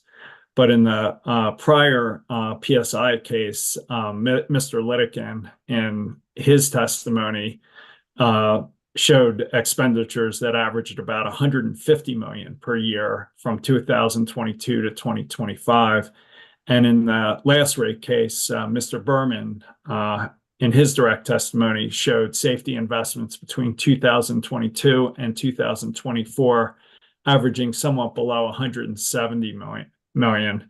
So assuming I'm accurately characterizing these comparisons, and I'm acknowledging I may not be, I'd like to ask the company on supplemental direct to explain why the actual SSI capital spending over the last 2 years is, something like 70% higher than the prior estimates, and some additional detail on the individual spending that makes up that increase.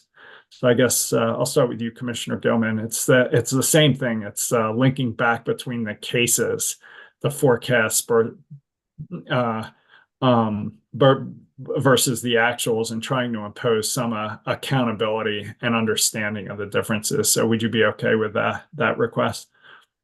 Yeah, and I would say probably for Ms. Friedman's sanity, we can probably combine it to some degree. You know, I think in yours it was a fairly recent forecast on the safety integrity in which we're seeing the actuals be far in excess.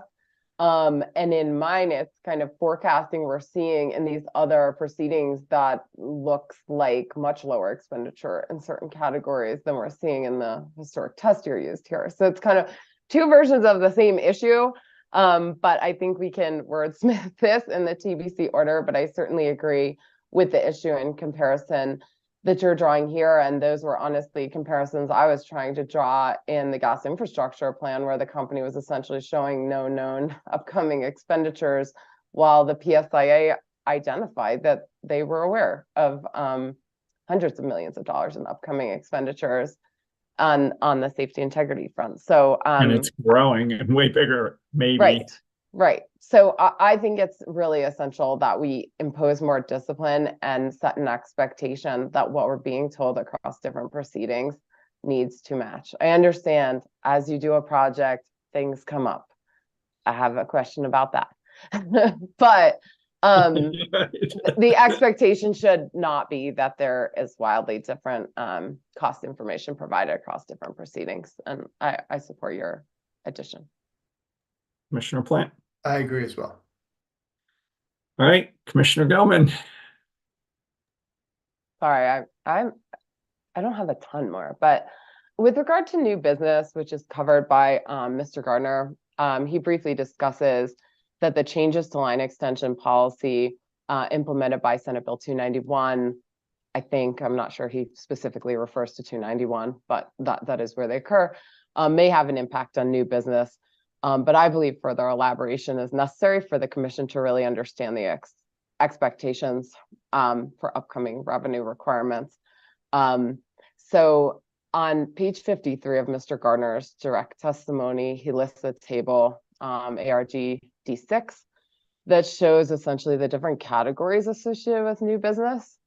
And so I'd ask the company to clearly identify which categories of the routines that are listed here they expect to be impacted by changes to the company's line extension policy, which is currently before an ALJ, with the assumption the company's original filing, which I believe excluded the cost of new meters and regulators and line extension allowances provided to customers.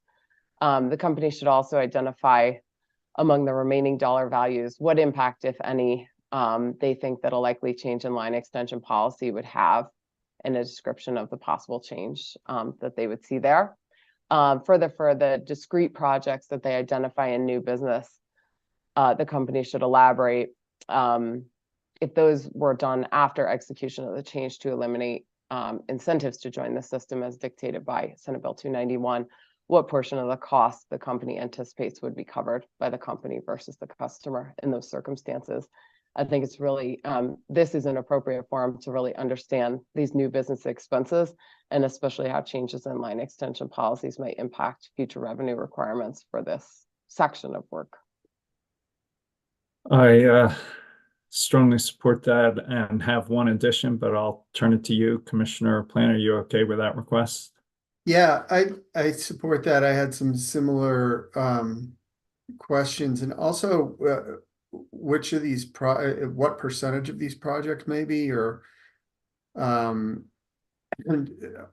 within the electric service territory, electric service territory, as opposed to you know, another electric utility. Would be interested to know. I support adding that request. Are you okay with that, Commissioner Gelman? And then I'm going to add one more to this new business request.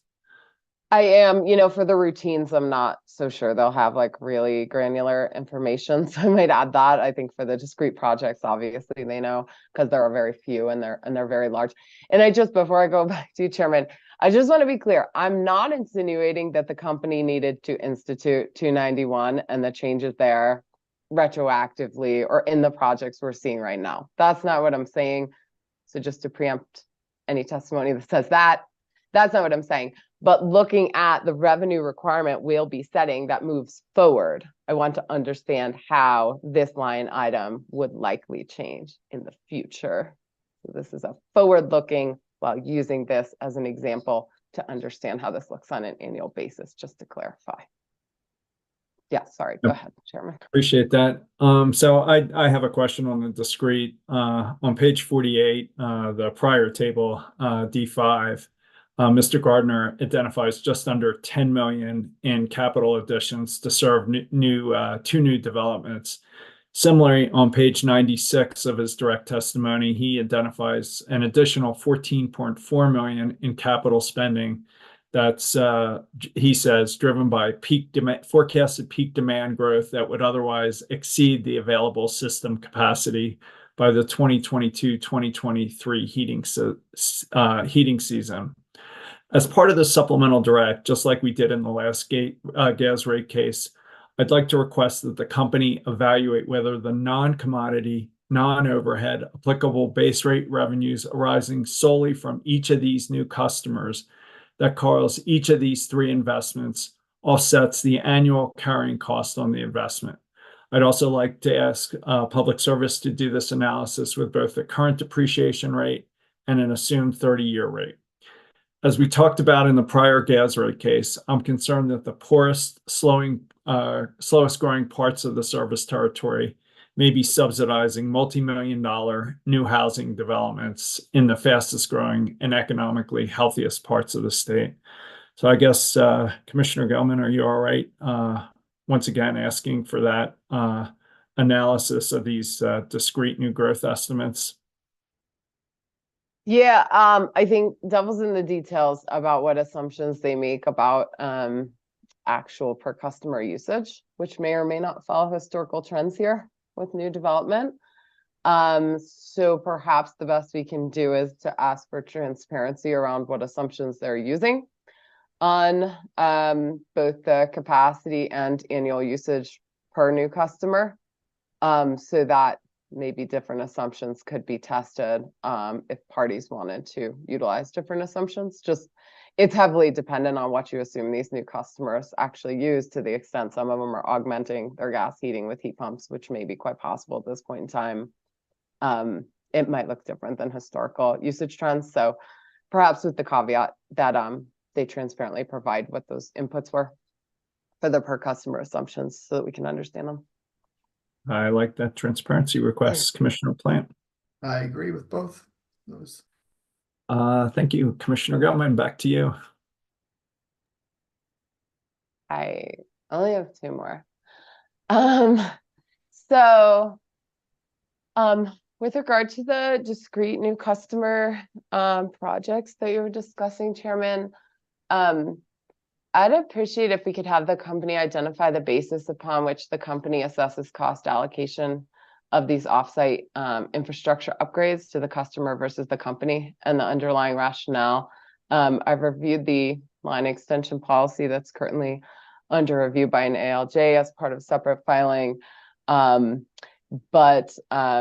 And certainly have reviewed Mr. Gardner's testimony in terms of that, but I think it would be very helpful to see the company spell out how they've applied the line extension policy in these certain circumstances, so we can understand how that's actually getting applied on a real life basis. As an example, especially as part of our ongoing effort to implement Senate Bill 291 to ensure no incentives are being provided to join the system. So this is somewhat related to your question, but instead of kind of upstream growth, it is more of these discrete new business costs that occur offsite and how those cost allocations are determined, and to kind of reference that back to the line extension policy so we can understand how that's being implemented.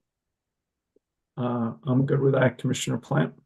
I'm good with that as well. All right, Commissioner Gelman. One more.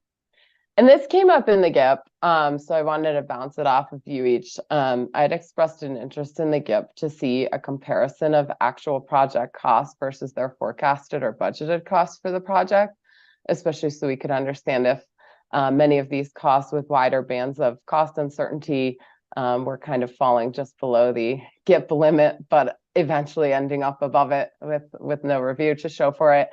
Most of the discrete capital projects that I've reviewed thus far, identified by Mr. Gardner, do refer to cost increases due to various reasons, from delays to soils to groundwater to conflicting utilities.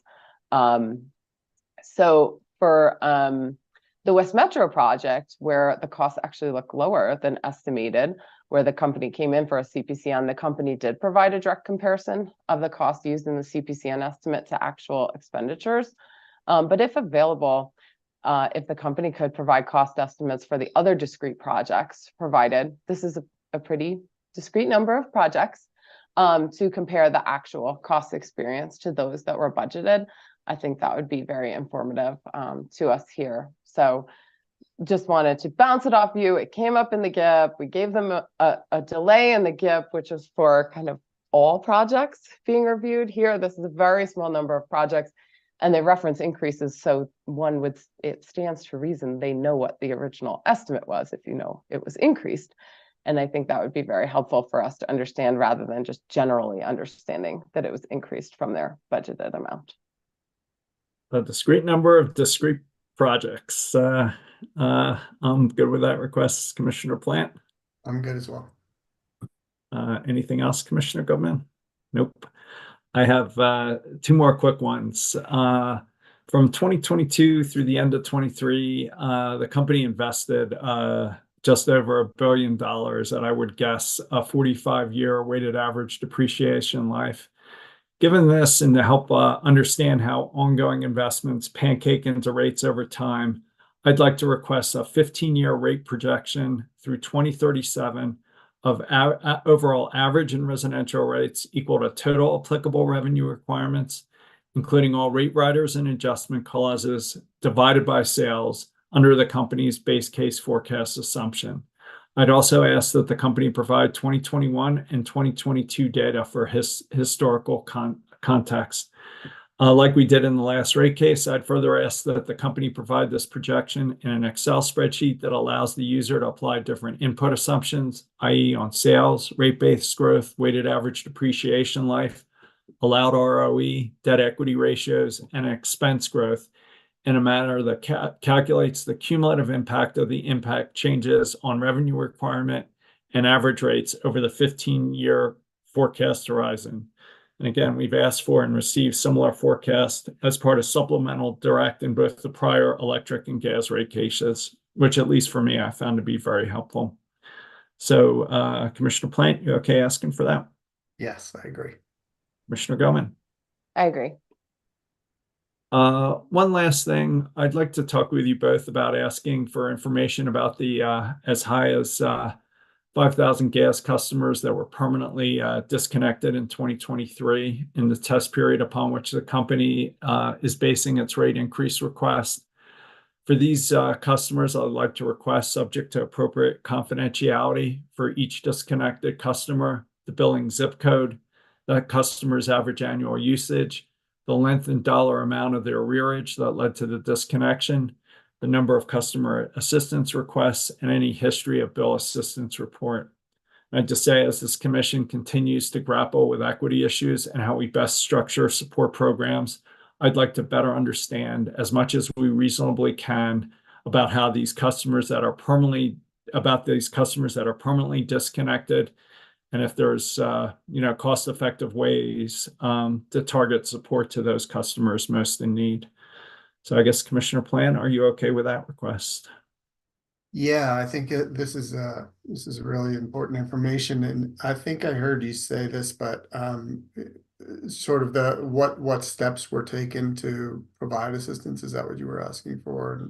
Yeah, I'm just trying to find information about these customers to see if there's ways to better target our support toward them.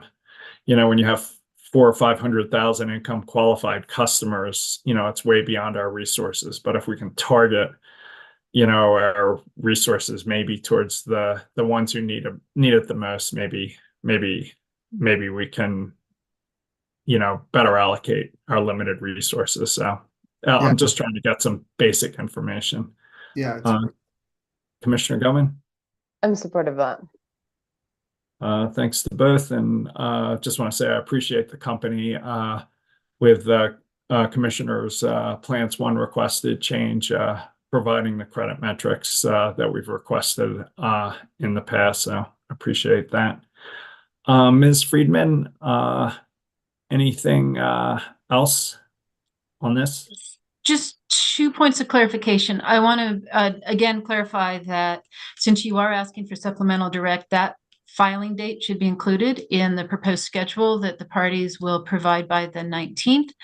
And then Commissioner Gilman alluded to this, but I'm assuming this should be in 2 orders. One can be a procedural order, which that could be ABC, and then I'm assuming you would like to see the supplemental direct order. Yeah, that'd be great. So 2 orders, 1 ABC, the other TBC. Great. Thank you very much. Chairman, just add something else. It's not supplemental direct, but some early interest in a topic that is probably a phase 2 topic. But since a phase 2 does not necessarily follow a phase 1, just preceding some interest from me in this, upon information we received in proceeding 23M-0092G, which was our investigation into design day parameters, I'm under the impression that gas utilities essentially peak between 6 and 8 a.m. In the winter consistently. The temperature of day might dictate the magnitude of that, but it is a fairly predictable time window.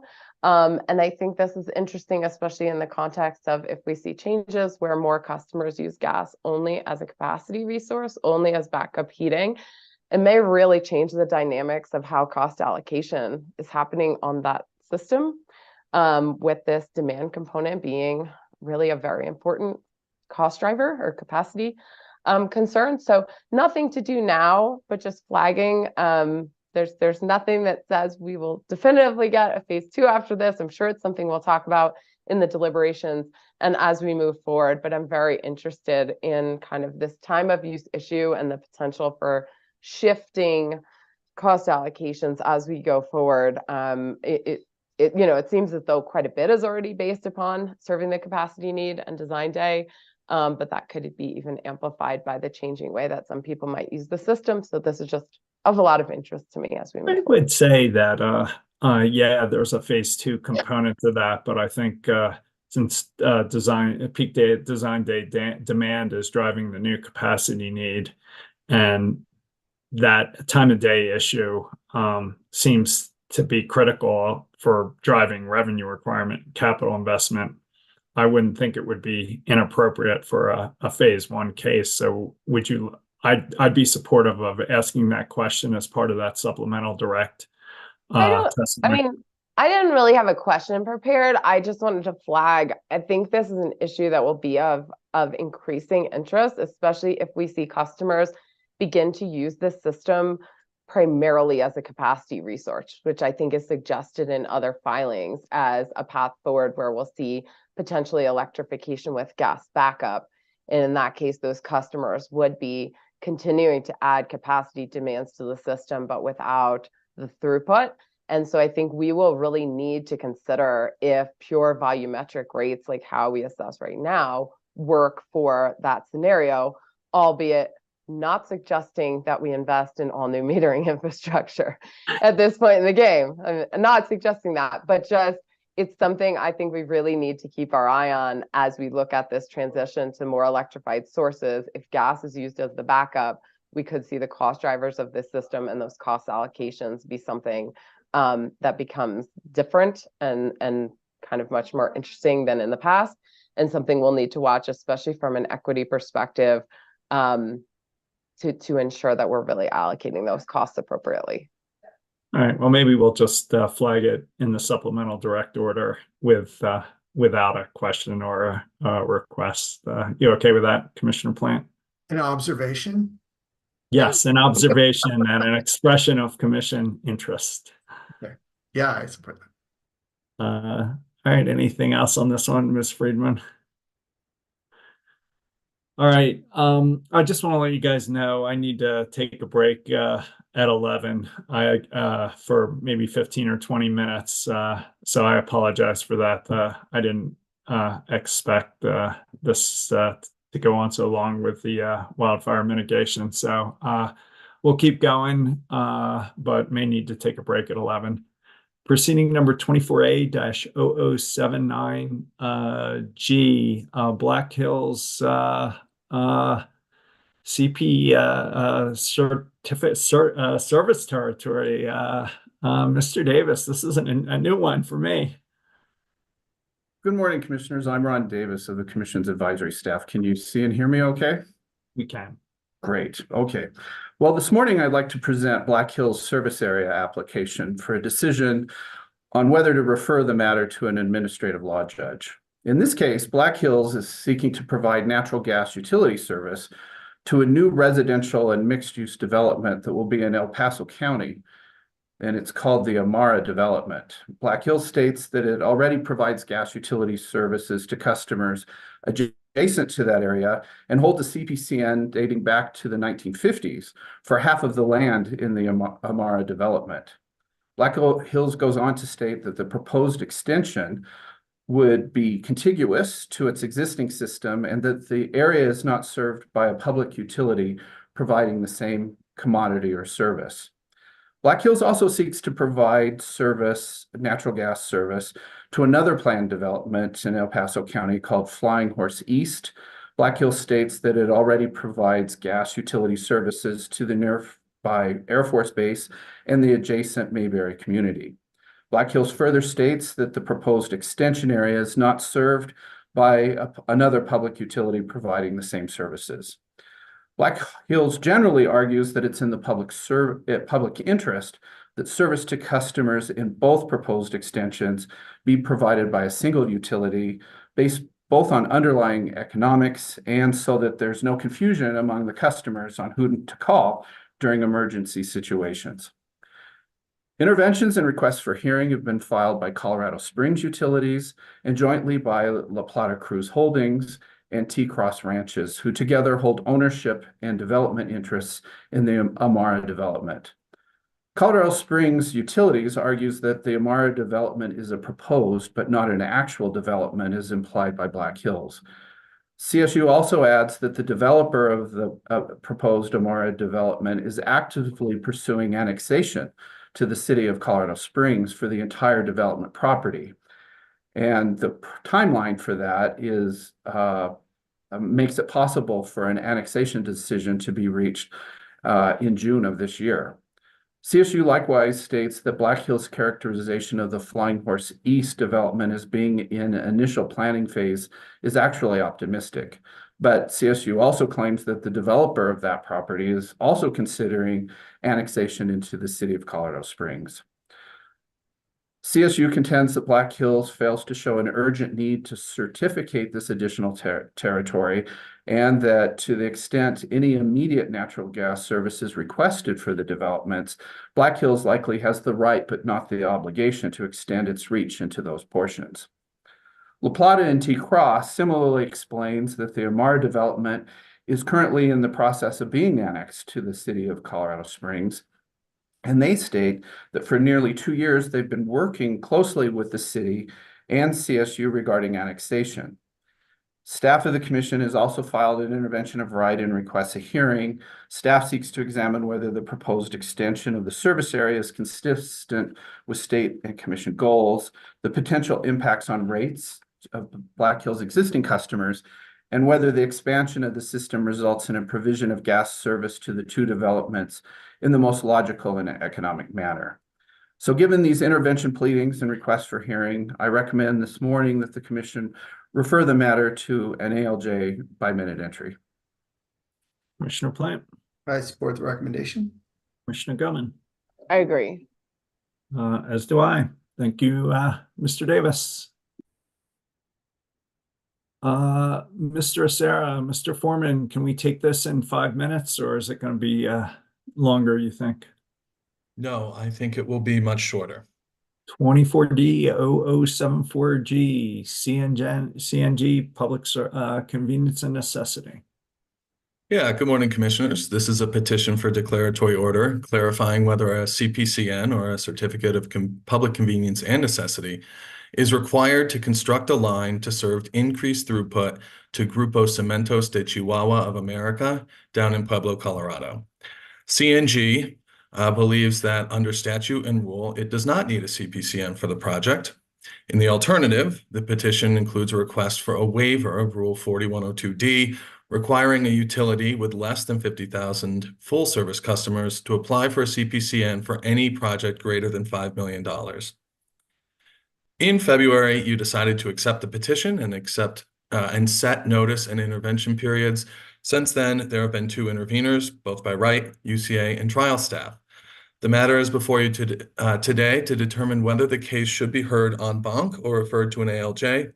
I have a recommendation on that for you if that would be helpful. That'd be great. I recommend that you refer this to an ALJ by minute entry. Commissioner Plant, I support the recommendation. Commissioner Gilman, I also agree. as do I. Thank you, Mr. Acera. Yep. Given the time, can you do this one in 5 minutes, Ms. McLaughlin, or should I jump to the information meeting? Entirely up to you. I think I'll be shorter than 5 minutes, but All right, go ahead. I'm going to hold you to it. I know, no pressure. So Chair, on March 28th, 2024, Mr. Paul Hilton filed a second application for RRR in this proceeding. In this proceeding, the ALJ dismissed Mr. Hilton's complaint against Black Hills Energy, alleging numerous violations by the company. The ALJ found Black Hills refuted each allegation raised by Mr. Hilton, and evidence for several Black Hills witnesses and the company's statements and documents supported dismissal. Mr. Hilton filed exceptions to the recommended decision, which were denied fully by the full commission, in which Mr. Hilton's exceptions raised no new issues or arguments and did not refute any of the ALJ's findings, leading to the dismissal of the complaint. Subsequently, Mr. Hilton filed an application for RRR to your decision denying his exceptions.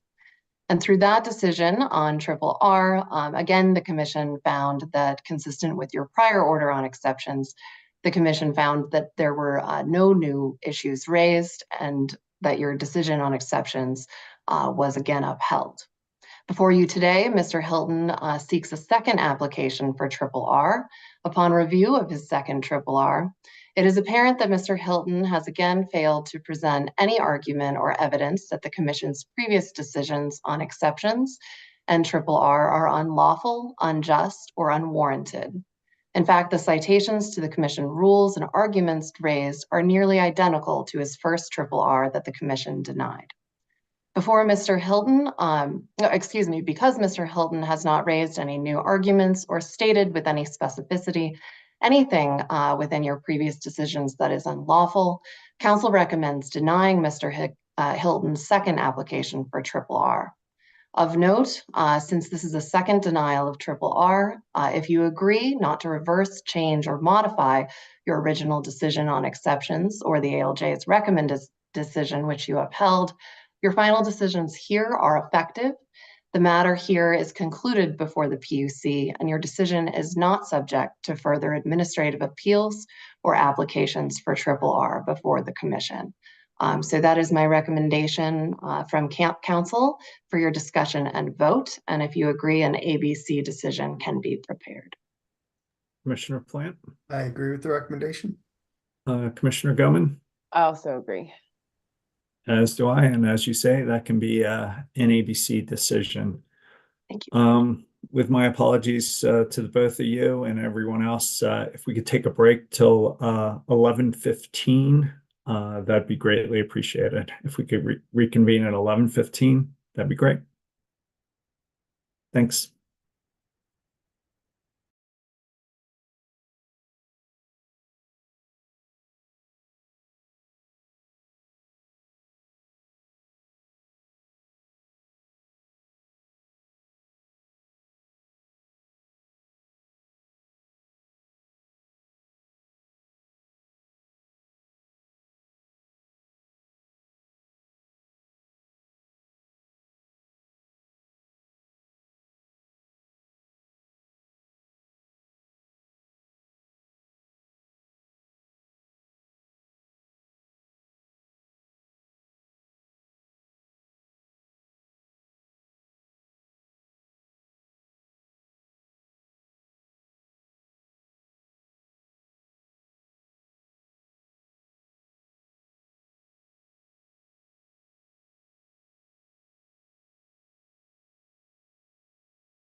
Oh, let's see, Commissioner Plant. Why don't we give him a minute or two?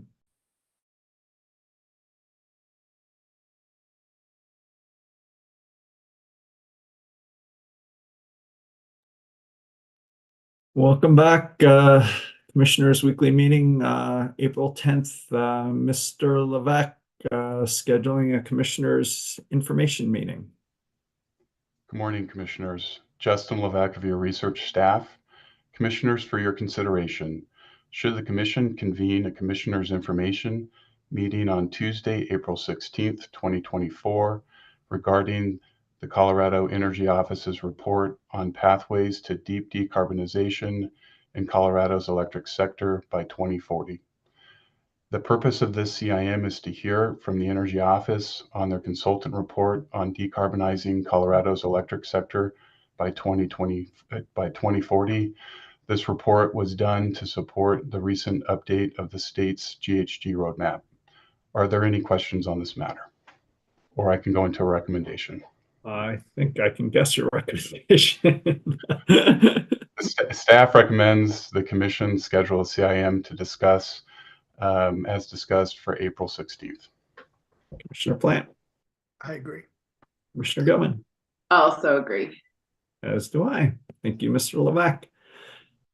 Proceeding number 24M-0060G, Mr. Davis, Ms. Shula, CNG filing gas infrastructure plan. Good morning, Commissioners. This is Ron Davis again. Can you hear me okay? We can hear you, but we can't see you. Yeah, I don't think the video is working. My setup here at the office is giving me troubles again today. But if you can hear me, I'll proceed if that's all right. Yep, we can hear you. Okay.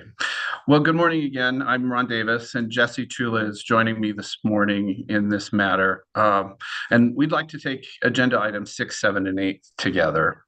The Commission recently updated its gas rules to require all 4 of Colorado's investor-owned natural gas utilities to file a gas infrastructure plan every 2 years. And as you know, at the highest level, GIP is intended to foster the examination of capital investments of these gas distribution utilities. The first GIPs are filed in non-adjudicated proceedings, but eventually a GIP proceeding is intended to become a key regulatory process to determine the need for and potential alternatives to capital investments. On March 1st, Colorado Natural Gas, Atmos Energy Corporation, and Black Hills Colorado Gas each filed its first plan. And these cases are on today's agenda to establish initial procedures. I'd like to briefly describe the 3 filings, and then Ms. Chula is available to answer questions on them. And then I'd like to present some procedural recommendations for the 3 cases. Black Hills plan includes 4 projects in the 2024 to 2026 action period that total just over $22 million. These include 3 capacity expansion projects and 1 mandatory relocation project. The plan also contains 1 project in the 2027 to 2029 informational period, totaling about $5.8 million, and that is a system safety and integrity project. Black Hills states that it undertook a new but limited non-pipelines alternatives analysis when developing this plan. The 3 capacity expansion projects are named the Elizabeth to Kiowa project, the Castle Rock reinforcement loop, and the Owl Creek projects. And together, they total about $17 million. Black Hills identifies 1 mandatory relocation project. That one is in Glenwood Springs, and that is also in the 2024 to 2026 action period. And then Black Hills identifies 1 system safety and integrity planned project during the informational period, and that has an estimated total capital cost of about $5.8 million, and that would be in 2027. Black Hills states that it has about 20,000 customers with customer-owned yard lines. The company states that because it does not have a recovery mechanism or plan to replace these coils, it will be unable to replace all of them by 2030. Now, Atmos's initial plan covers the same action period and also includes an informational period extending through 2029. All of the projects featured in Atmos's plan are categorized as system safety and integrity related. Atmos explains that these projects were selected using the program evaluation tool the company already implements for its System Safety and Integrity Rider, or SSIR. Atmos projects approximately $68 million in capital investments for planned projects through 2029. 5 of those projects are identified for the action period, summing to about 30 million, and then the remaining projects are for that informational period. Because Atmos's GIP presents no new business or capacity expansion projects, there are no alternatives analysis presented. And Atmos also explains that the utility does not have a systematic coil replacement program and is still in the process of identifying all coils. It estimates, however, that there are just under 15,000 coils in its service area, or approximately 12% of its customers, and it estimates approximately half of those coils are in disproportionately impacted communities. And third, Colorado Natural Gas's plan covers the same time period, and it features 3 planned projects: the Eastern Steel High Pressure Line replacement, the GCC Concrete Plant Pueblo project that Mr. Acera presented earlier at this meeting, and the Port Colorado Trunk Line and Infill project. CNG states that it also has about 2,000 coils in its service territory, but it does not have an accurate estimate of the cost to replace these coils by 2050. So if there are any questions on the contents of these 3 plans, Ms. Chula is available to answer them. And if there are no questions, we can then turn to procedures for the 3 cases. Commissioner Plank, questions, comments? Commissioner Gellman? I'm still digesting them, so I don't have any prepared questions for today. Thanks. Nor do I. Mr. Davis, Ms. Shuley, if you want to keep going, that'd be great. Okay. Well, according to the Commission's gas rules, upon receipt of a gas infrastructure plan, the Commission will open a proceeding, notice the filing, establish an intervention period for the purposes of establishing parties. The Commission will also set a calendar for written comments, and those procedures must also include 1 or more public comment hearings. At the end of the process, the rules contemplate the Commission issuing a written decision on the utility's plan, addressing the adequacy of the plan and the methods and processes the utility used in formulating the plan, and then the Commission could issue a decision that might provide guidance to be used in the preparation of future GIP filings. So if you'd like, I can make a recommendation to you for procedures for these 3 cases, or I could turn it over to your discussion. I think we would prefer a recommendation. Okay. Well, we recommend here that the Commission adopt procedures for these small utility gas infrastructure plans that are different substantially from the procedures that were used for Public Service Company of Colorado's plan. Recall that Black Hills, Atmos, and CNG will each file another non-adjudicated gas infrastructure plan in just 2 years. The Commission has not yet fully completed its review of the clean heat plans for Atmos and Black Hills. The Commission has also stated recently an intention to reopen the rules governing the GIP next year after doing certain follow-on work with Public Service on its plan. And these 3 initial plans filed by Black Hills, Atmos, and CNG actually provide very little new information. So what we recommend here is several steps. 1, we'll establish a notice and intervention period of approximately 1 month for each of the 3 filings. We recommend setting a discovery period that would extend 6 to 7 weeks for each one of these plans. We would recommend that there be 1 or at least 1 workshop, maybe more, with each utility. But here we recommend that these workshops be conducted by advisors. For each plan, we propose that the main deliverable would be a written report that advisors would complete to address the adequacy of the GIP and the methods and processes the utility used. And then a Commission decision at the end of the proceeding could provide guidance to be used in the preparation of the future GIP filings. That would be at the discretion of the Commission. Before that report would be written by the advisors, the commission would invite written party comments. Those could come after the workshop.